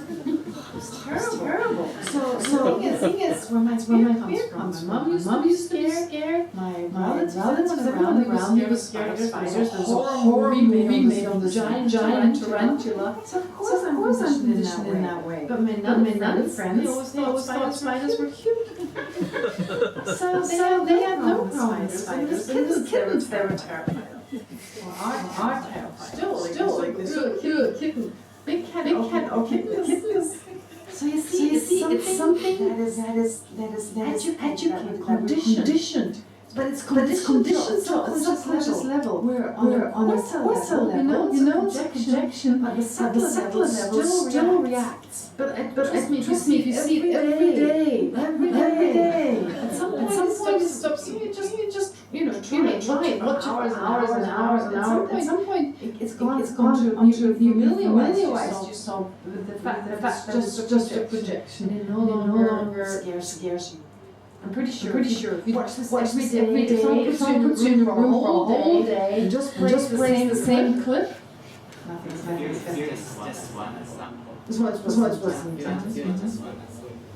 Fear is just one example. In all traditions that we see, not we usually like, but all the traditions still comes intermediary in the way. Yeah, I agree. Well, because it's only on an intellectual level, it's not deeper. So that's why when we say meditation, it means familiarization, and by just by the word. What does it mean? Don't do it just once. You have to do it again and again. So the conditioning, when you condition a dog, for instance, when a bell goes and they get food, well, that's a kind of familiarization. So the conditioning we have right now in certain situations here and others, well, that can be undone by counter-conditioning. Buddhist practice is really counter-conditioning. Buddhist practice is doing behavioral patterns that we have acquired over lifetimes, or maybe just even in this lifetime, when it comes to our fear or anger of snakes, for instance. Well, that can be undone. But we need to do it. So with the conditioning, we've had a long time.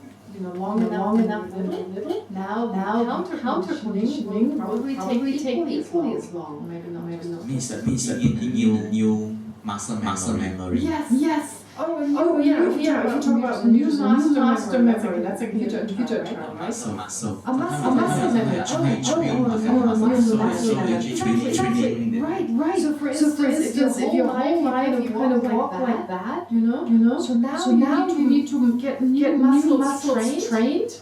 And get used to keeping upright, for instance. Yeah, absolutely. This works on the physical basis as well. If you have some kind of movement that actually harms you, I don't know, do slouch or whatever that potentially harms you, you need to undo it, but you won't be able to do it in a day. Right? So in the same way, Use it or lose it, my dear. Same applies to the mind. Use it or lose it. So use the ability to generate stimulum, love, and passion. You have to stick to it until you become used to it. Yeah, absolutely. Yeah. All right. Yeah, and then it's. In describing the way that phenomena exist in this, or in relation to other phenomena, put it in both parts and in designation. So the way I understand it is like and other people in relationship like mother, father, and so forth. yes. The way I'm understanding is like the car.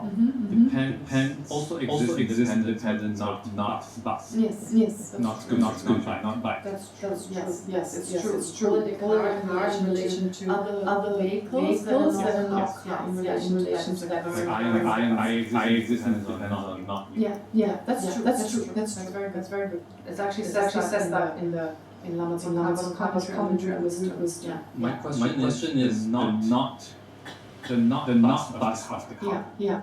Is that heart? Yes. So not bus Yes.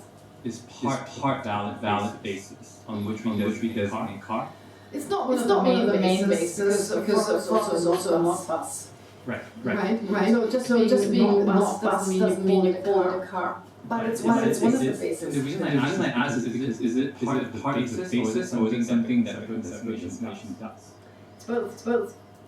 Whatever is a basis of designation is also merely labeled.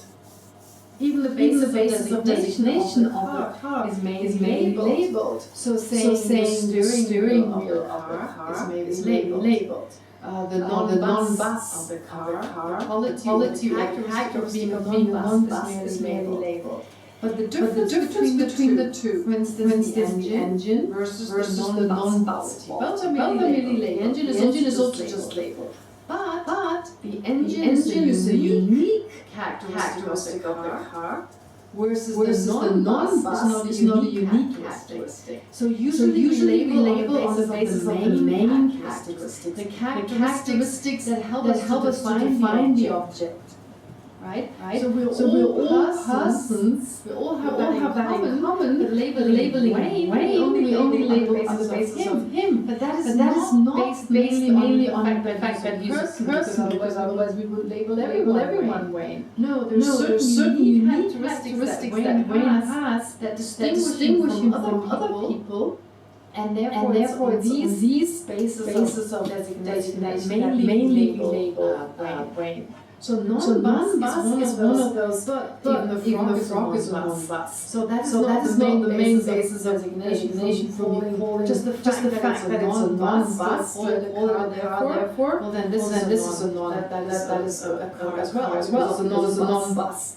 Yeah. No, here looking at the main characteristics. So things have endless characteristics. I mean, my characteristics is 8 billion people.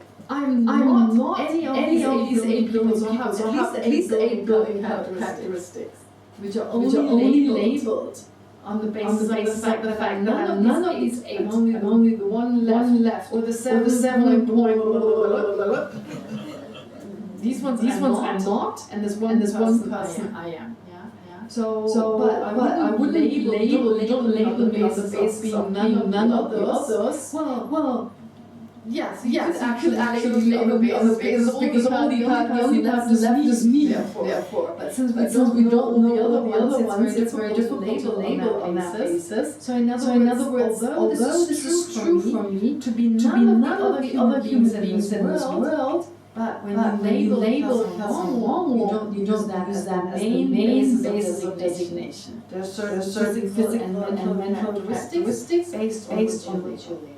So it's there, but it's not the main. Yeah. You said it nice, right. I went around Singapore. You went straight to the point. It's there, but that's not the main reason. Very good. The reason I'm asking is because it's a thought transformation. There's a bad thing happening, but you can see it. You can label it as challenging. Right. You can label it as anything you want. Yes, that's beautiful because there it shows if there was inherent negative, we should always be depressed if something. It's inherently negative. Let's all get depressed. No, but for instance, it's an obnoxious person. I can label them an obnoxious person or teacher of patience.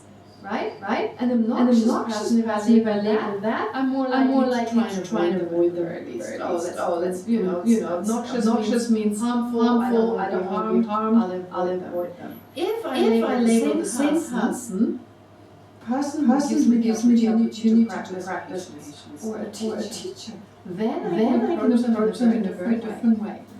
And I benefit from the fact that they are difficult to deal with, they're unruly, but who do I practice patience with? Not with the Buddha or Bodhisattva, unless they manifest as obnoxious people. So for the cognition of an obnoxious person to be my teacher. Yes. The main feature Yes. of that person have to be a valid basis for They're obnoxious. Right? I mean, I find them obnoxious. Again, of course, another person may find that quality very endearing. I mean, look at Donald Trump. Some people think it's very endearing the way he's I'm not talking about politics. I don't know his politics. But the point is, people find that endearing, strong. So from my perspective, what I call obnoxious, I can see in that person. So a lot of it is very personal.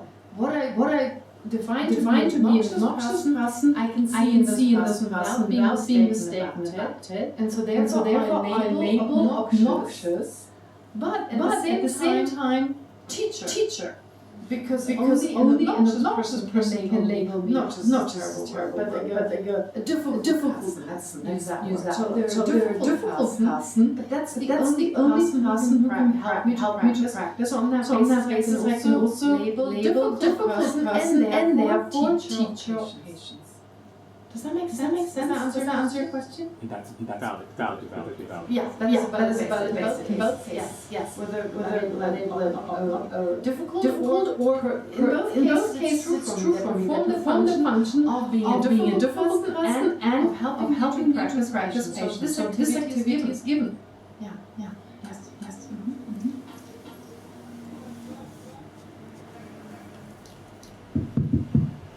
Just pulling out as a car and snake. So under perspective, so this car and snake exists. Nearly 100% designation. The mind. Nearly 100% designated by the mind. Projection of the mind. Projection. What do you mean by Okay, destination. So he didn't talk about a car. He talked about just But you're talking about an actual car. Yes. So projection in the sense that my mind mistakenly projects this car to inherently. Destination or labeling is also a kind of projection. Projection has a bit of like a negative statement. Okay, then give up the projection. So if our mind doesn't designate, it does not designate. So the car does not exist in the intrinsically or whatever, right? So. If our mind, you mean our mind, only our mind, or can it also be other minds? Like if no one designates it, it's not. If no one in the whole world designates this object as car, is it not exactly your question? Okay, I mean that's convention. But I'm talking about say. So under Prasangika, so is merely from our minds and the car. So the car exists, right? Yes. And yet the car or the snake it function Yes, with yes, it does. consequences. It does. So It does. a car Yes. can travel, right? Yes, Can yes. crash accident, Yes. and injure and kill somebody. Yes. Yes. Right? Yes. Snake, poisonous snake, bite and kill Yes. someone. Yes. Absolutely. So how if it exists merely by the destination of mind, Yes. how can that? I mean, there's a contradiction here. Yes. Which how should we approach this, analyze it, reconcile the two? Because it doesn't seem to contradict. It's maybe label, but still it does its own thing. That's what you're saying, right? It does. From Prasangika system, it's not label. It's saying it exists. Yeah. I mean, there's a label. It doesn't matter, right? I can call it a car. I can call it a horse. It's still a car. I mean, functionally, it's still a car. But Prasangika is talking about that. It's saying it exists. It exists 100% merely because we designate it, and there's nothing from the object that make it exist. It's because our mere destination that it exists. Yes. But yet the car function. Yes. But also merely labeled as functioning. Merely labeled as functioning. But the car actually functions. Can kill someone. Crash into you. Not you, but the person. There's a merely labeled crush. There's a merely labeled. Okay. How All right. You've got a good point there because you're switching a little bit back in your mind. Yeah, but it's really there. But it's also labeled. It kind of makes sense to a certain degree. But let me say this. First of all, what's very important, label, you need a valid basis of interpretation.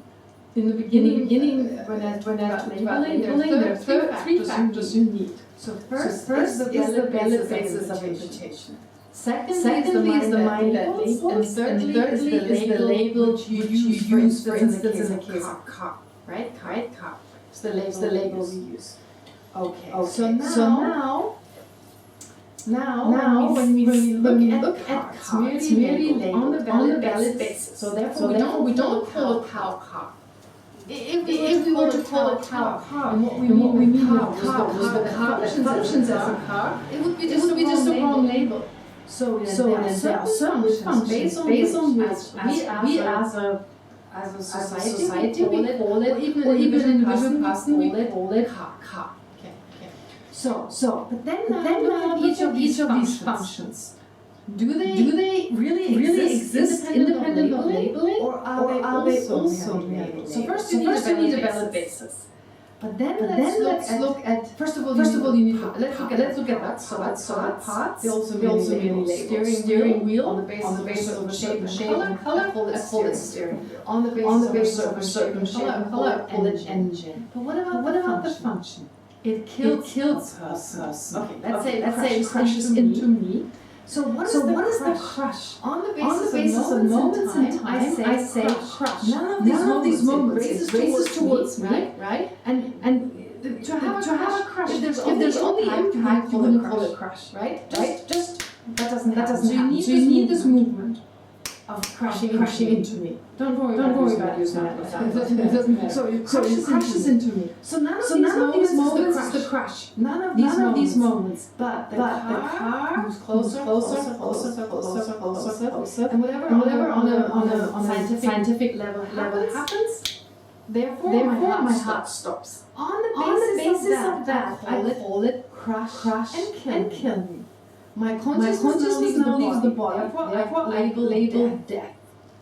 Is there an inherent death? Any moment a death to be found in that crush? Even this movement functions usually an activity.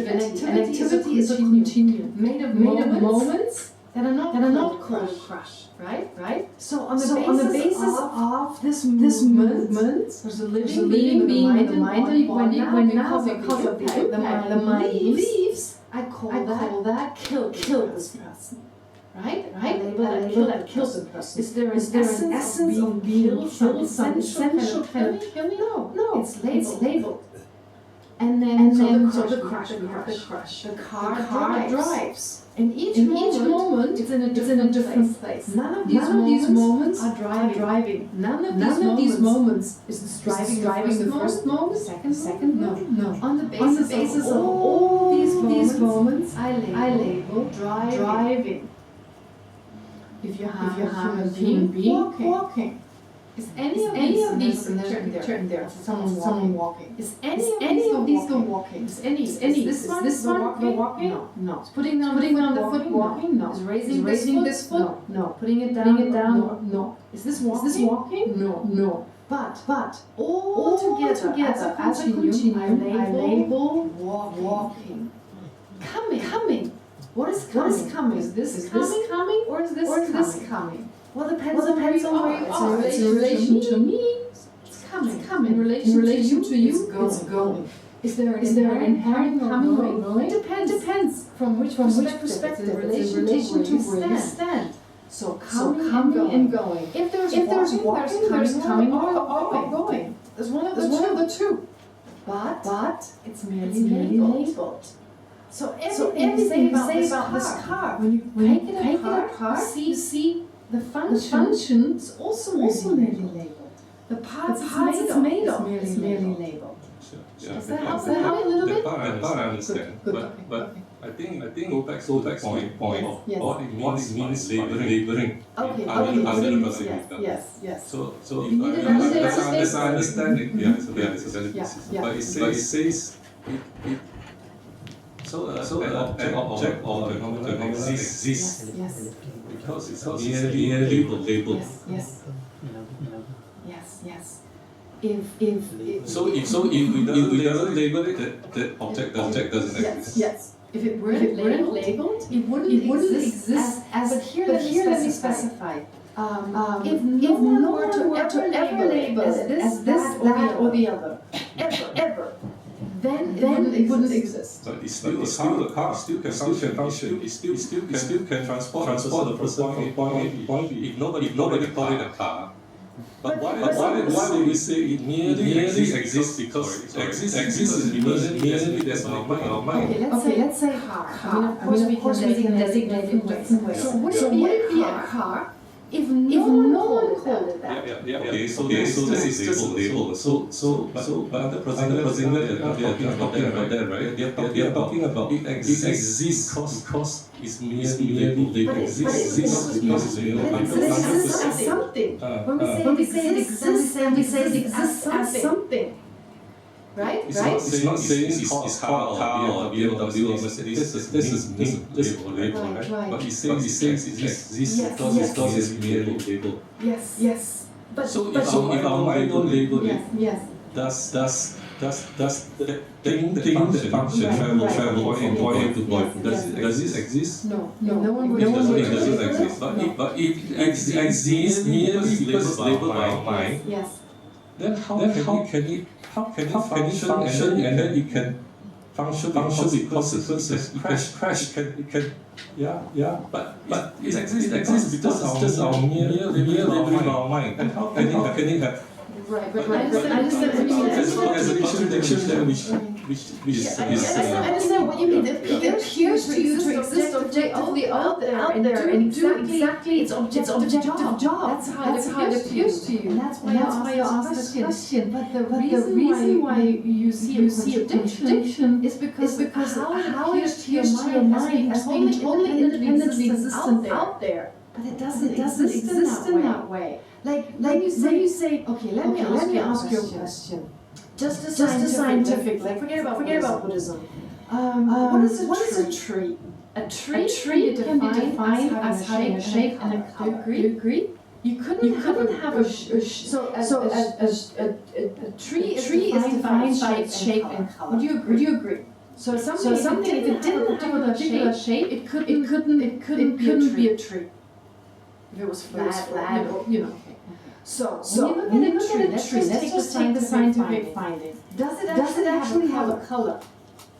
Or is the color merely light waves? Is it green? Is it brown? Is it really in actuality? How it appears to you is a different matter. But just what is actually there? Things like a position. Is it green? Is it brown? over there, or is that just how it appears to me? Which is the truth? It's just how it appears to me. It's not actually real out there. So if it doesn't have a color out there, does it have a shape? Because you can't have something without a color. Can anything have a shape? Can something have a shape that doesn't have a color? That has no color altogether. So I don't really have a problem with No, I just the form and the shape. I have a problem with the functionality. So okay, use an example of this thing. No, please let me stick with this example. Let's do the Buddhist debate now. You debated, great, this is the example. Now I present a counter debate. I'm asking you, because you have a strong sense, as we all do, that there's a tree out there, right? But just taking modern science. Is there really a tree out there that doesn't depend on your mind? No. Okay. Okay. But it functions. It functions. Is there a tree out? Is there a car out there that is independent of your mind? Yes. Oh, there is a tree that's independent of your mind, or anyone's mind. Is there a tree that is independent of anyone's mind? Is there a song by Beethoven that is independent of our mind? I mean, there are vibrations. There are, usually like a piece of music is a vibration. But what you mean with music, what you perceive, does it exist out there? Beethoven, take a song, the Beatles song. What is there? Beatles song. Quick. Let it be. Let it be. Okay. So let it be. That song. The way you perceive, what you think of let it be. Does it exist out there in that way?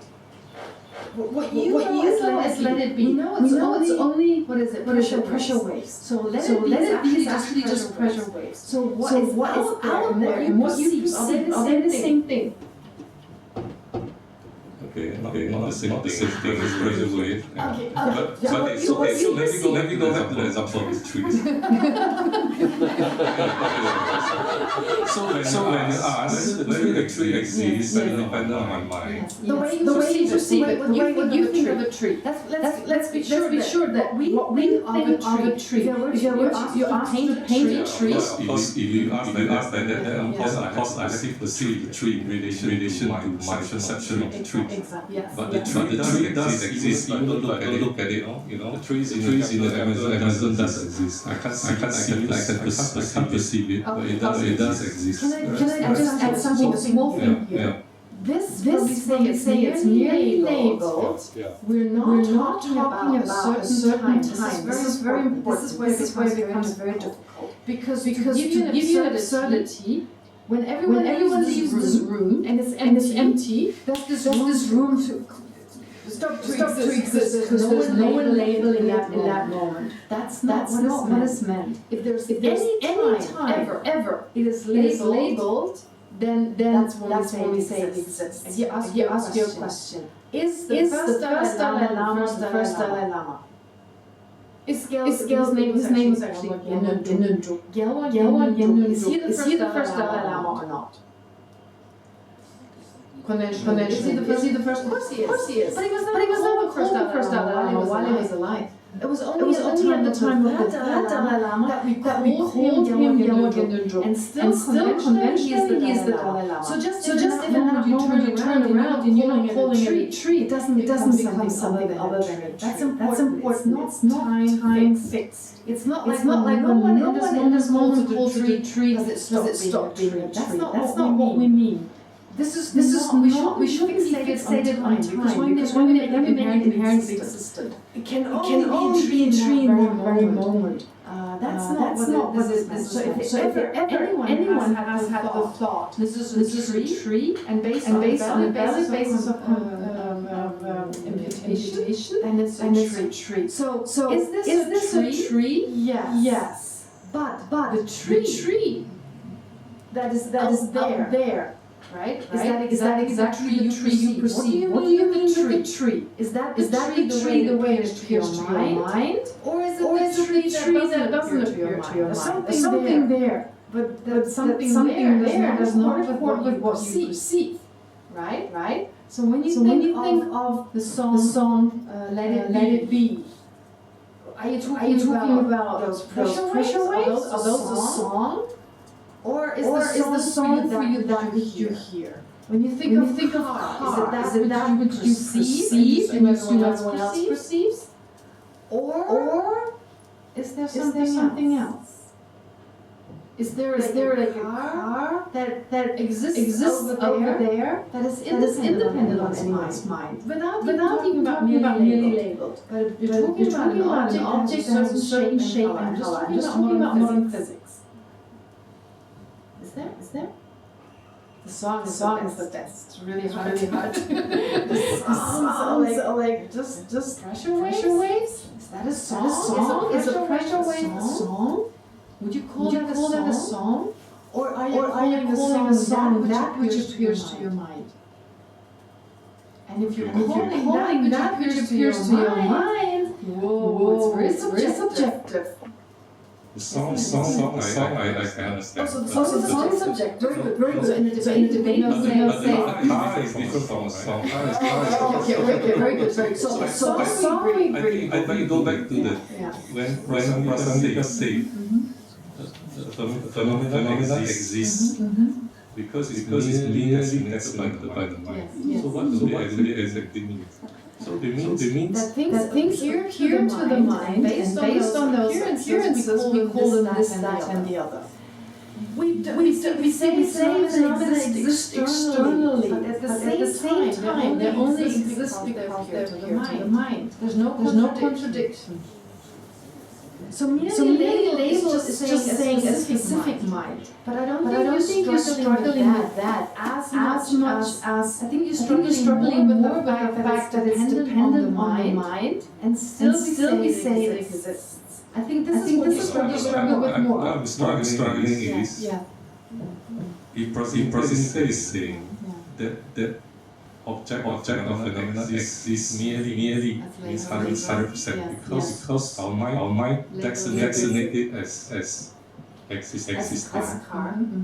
Okay. And that's from our mind. Yes. But the fact is the car is there. It can function and you can travel and you can knock into somebody. Okay. It's Likewise, impossible because our mind think of destiny exists.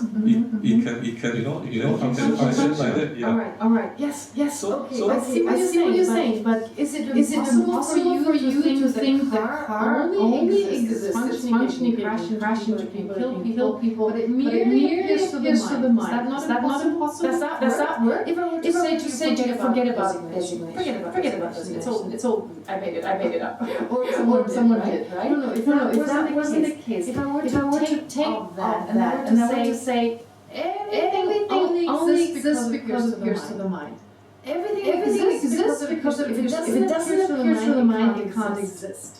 Would you have the same problem? Would you accept the car exists, crashes, kills people, but it only exists because it appears to the mind? Would that not be a problem? The action of the trees. Right, of course I would go back. We can discuss privately. That's great. This is wonderful. You're doing. It's really good. Really getting right to the crack of it. So don't get me wrong to interrupt so used to debating, So the thing is, you're right, you've got a good point there. Because you exactly clash with how it appears to you and how it is explained. That's a clash.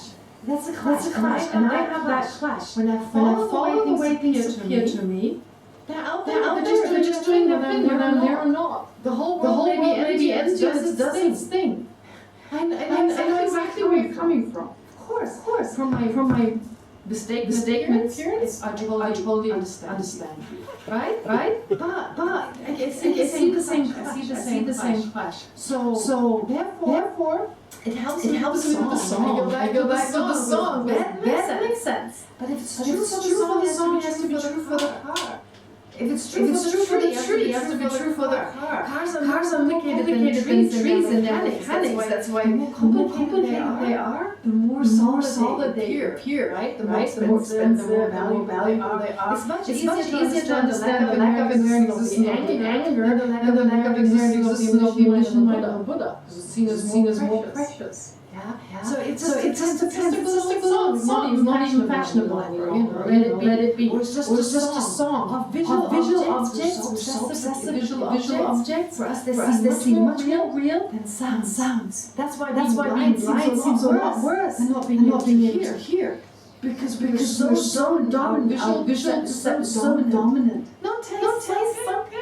Right? Buns non-existent, disappearing to the tongue. No problem. Because the taste is down the list. Visual objects, that's when it's difficult. But think, that's because visual we're so dominant. The visual sense is so dominant. We totally believe. We hear it or not necessarily.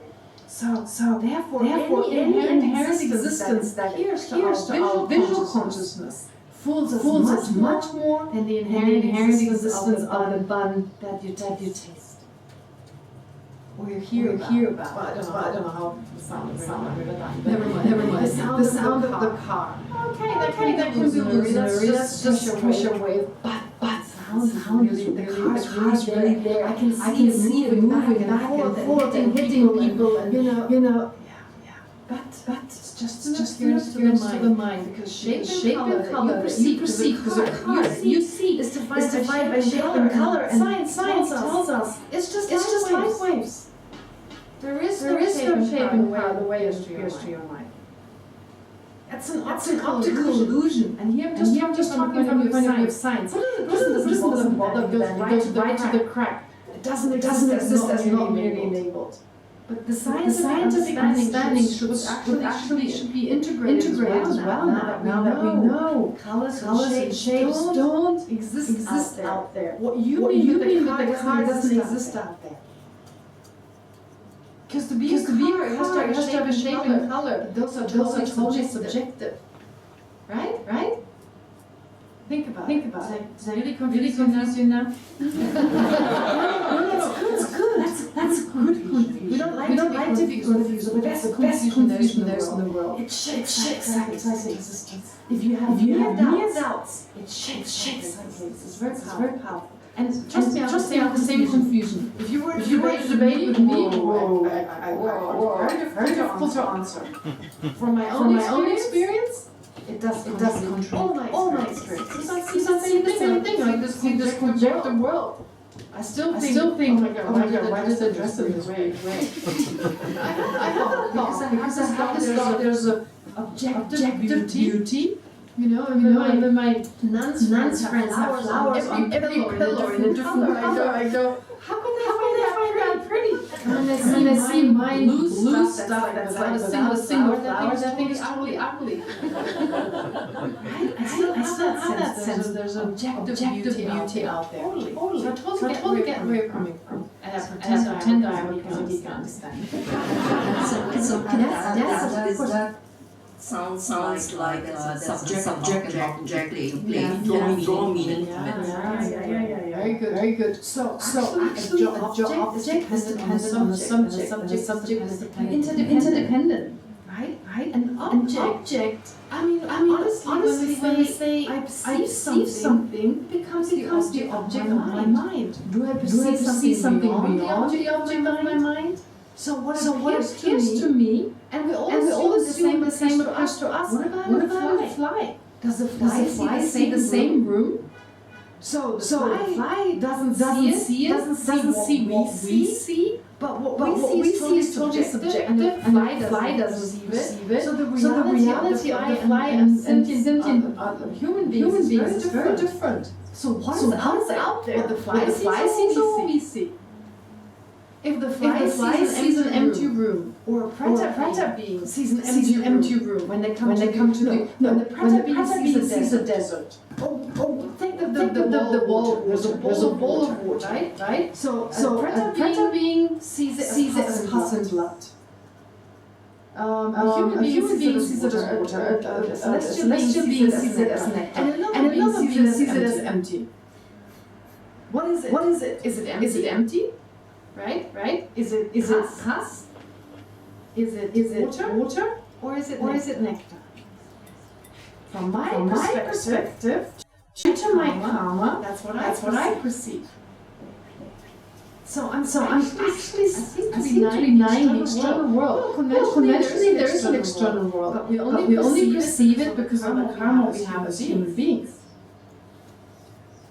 So I'm kind of taking away, not just labeling, I'm going even further. Just things appear to us only because of the karma we've created. Therefore we have certain unique experiences. And when we say it exists externally, then that's also just labeled. Based on the fact that it appears in a certain way to our mind, we label it as external world. Right? I mean, in a dream, a whole world appears. But when we wake up, we know it's not externally there. They're really in our dream. What about the car in the dream? Is it out there? In the dream, of course it was. It crashed, it killed someone. Right? It performed a certain function. I'm not saying the dream and the wake are the same. But I'm kind of like, what's the difference?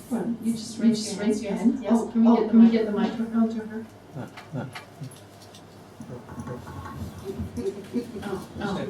Great. The example you give of the monkey Sala that sees the beautiful flower as a food, and then your friend planted beautiful flowers, right? So the monkey sees the beautiful flowers and food. So I just want to ask, dependent this paragraph, right? It says number two of conceptual consciousness. So I wanted to ask. The monkey will see the flower as I see as a flower. So in terms of size and the monkey won't see purple, for example. I don't think the monkey sees purple. So I want to understand this part of conceptual consciousness because the human can think and plan, right? I'm not saying the monkey can't think and plan, but I'm saying whatever that monkey can process. It's still called conceptual consciousness. A monkey also has thoughts and mind. It can think, it can think, jump on this one. There must be an intention to jump. So I think that I don't know whether they see pink or not. Could be, right? I don't know whether they see the same color, but I don't even know that you see. When I say pink and you say pink, whether we see the same thing. But even let's say they do see the same thing. If I see pink, to a monkey, the conceptual thought is food. Let's grab it and put it in my mouth. I say flower. Let's grab it and put it in the vase. Right? So I perceive it differently. I do something different with it based on the concept I have. The last thing I would do is eat it. I wouldn't eat it. I don't know whether it tastes good or whether it's poisonous. I wouldn't. So I have a different perception of it. So those conceptual consciousness is the same thing? The two conceptual consciousness, are they the same thing? Like for example, you see and I see the same is the same. We may not see the same, but do the same is the same basis. Do we see the same thing? When you and I look at this table, do we see the same thing? It's hard to tell. I mean, just from you always see something different than I see because you're in a different spot. We are as human beings, we are doing the action of see. Yes. So I can be sure that when I say you see, I know you are doing the seeing action. But the conceptual consciousness, I don't quite understand. The conceptual consciousness. All right. Okay. So if I ask you to look at something, you do the seeing. But with the conceptual consciousness, we're not sure. Well, in order to understand the conceptual consciousness, and I'm not sure I understand your question correctly, so if I don't, please correct me. But if right now, let's say I ask you to look at the Buddha. Okay, you look at the Buddha in the back. Look at the Buddha. You see it directly with your eye consciousness. Now I ask you to close your eyes and think of the same Buddha. Does the Buddha still appear when you close your eyes? Right? The Buddha appears, doesn't it? But that consciousness to which the Buddha appears, that was a conceptual consciousness. Because your eye consciousness with your closed eyes can no longer perceive the Buddha. So when you have your eyes closed, and the Buddha still appears, it must be the conceptual mind. That's the conceptual mind. When I ask you, think of your breakfast. And it appears. If I ask you, think of your breakfast this morning, and it appears to your mind. That is a conceptual mind. It uses the whatever kind of memory you have, like an image, like a mental image. It's called a mental image that appears the generic image. So what is your breakfast? Your representation of your breakfast this morning? That now appears. That's the generic image. It's just a representation, a rough representation of what your breakfast was. So that's a conceptual mind. So the moment you tell someone, think of green, close your eyes and think of green. You know for sure it's in a conceptual mind if they really say green appeared. Because your eye consciousness cannot function, and green can now only appear to your consciousness, the conceptual mind. And that is the mind that is always present, but because the eye consciousness or the other consciousness is dominant. Right now, when we open our eyes, we think the only consciousness that is there is the visual mind. If we eat a candy at the same time, and it's really delicious, we get a sense, okay, there's also that. And we feel hot or cold, that as well. But we're less aware of the conceptual mind. But it's also there, it's thinking the whole time, and we're also aware of that, of course. Oftentimes, the objects around us becomes boring, we no longer pay attention, we're aware of the narrator. The one that's constantly thinking, that's the conceptual mind. The one that's constantly narrating, making sense, why they're saying this, the thoughts, they're all conceptual mind. Every thought is a conceptual mind.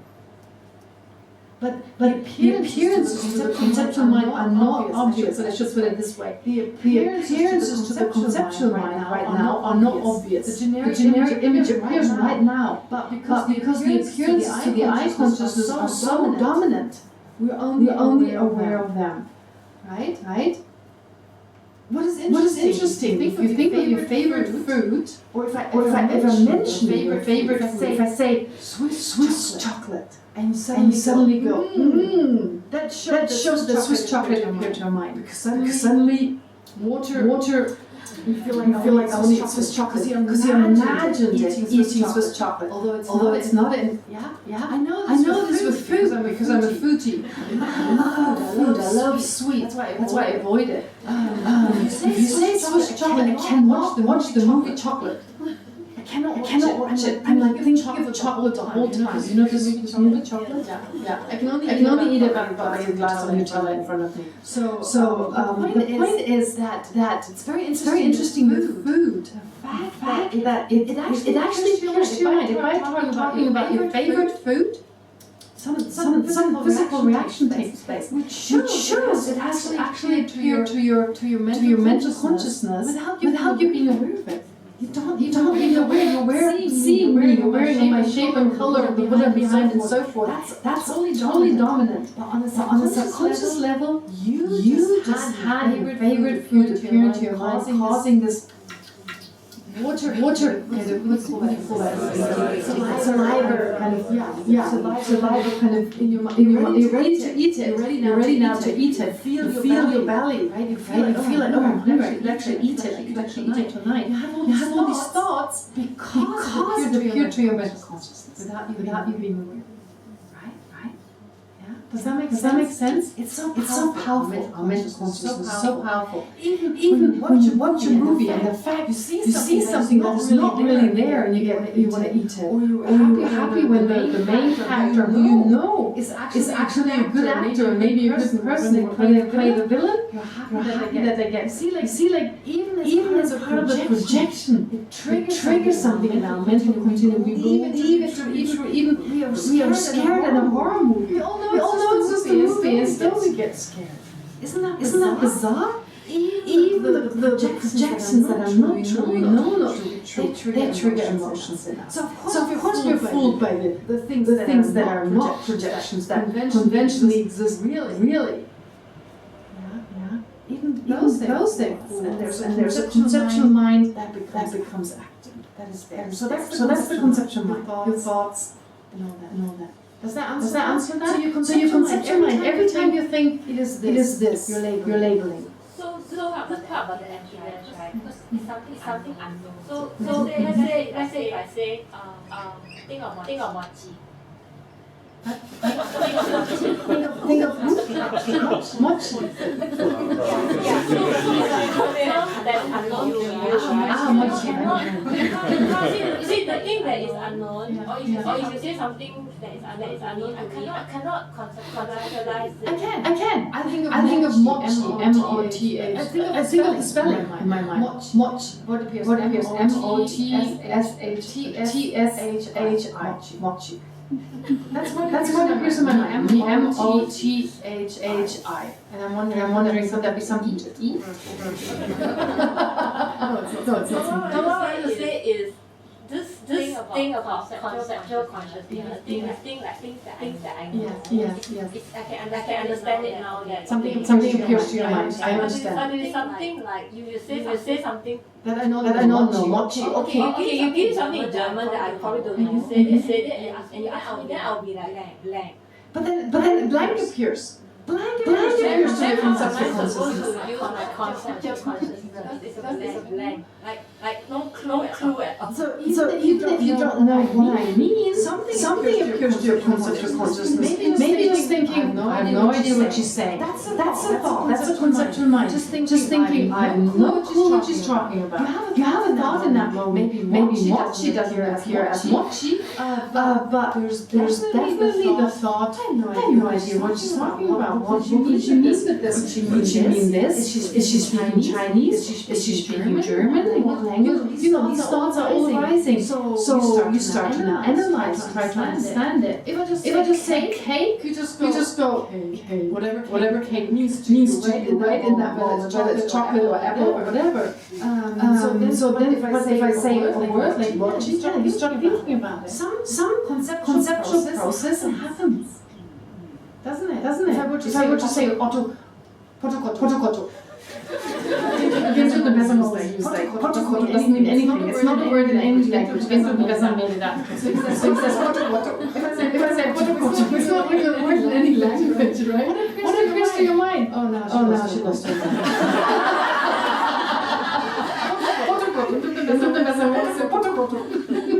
I never forgot that word. Yeah. So in that case, there's still something there. There's some thought. Potokoto, is that Tibetan or Italian. Pardon? I thought it's Italian. You thought it was Italian? That's how Italian.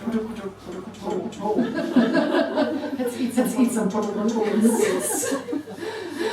Yeah, I mean, so that's what I'm saying. There's always some kind of registers and at least the sound, maybe the spelling appears in your mind. Usually in my case, I like to always know what the spelling is of something. That way I can remember. So automatically a spelling appears to my mind. Right? It's pretty easily spelled, kind of. Yeah. All right.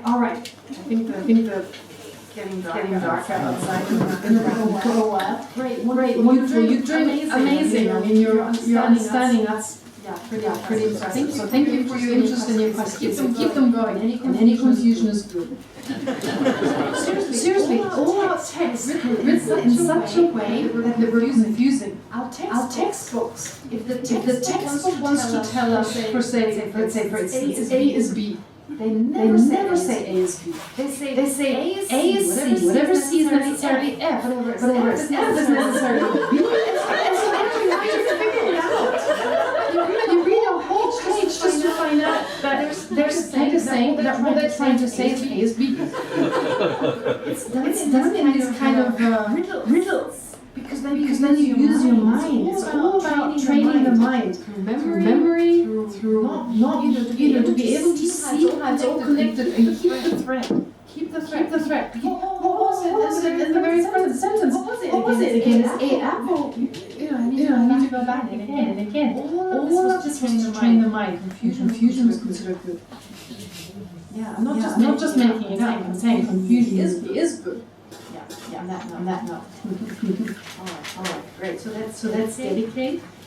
whatever virtue we accumulated from being really confused.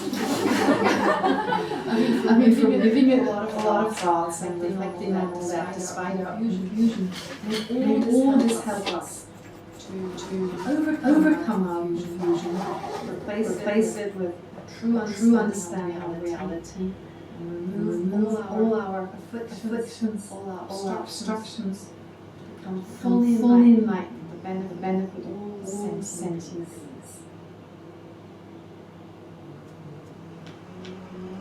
Listen my recite higher. Shan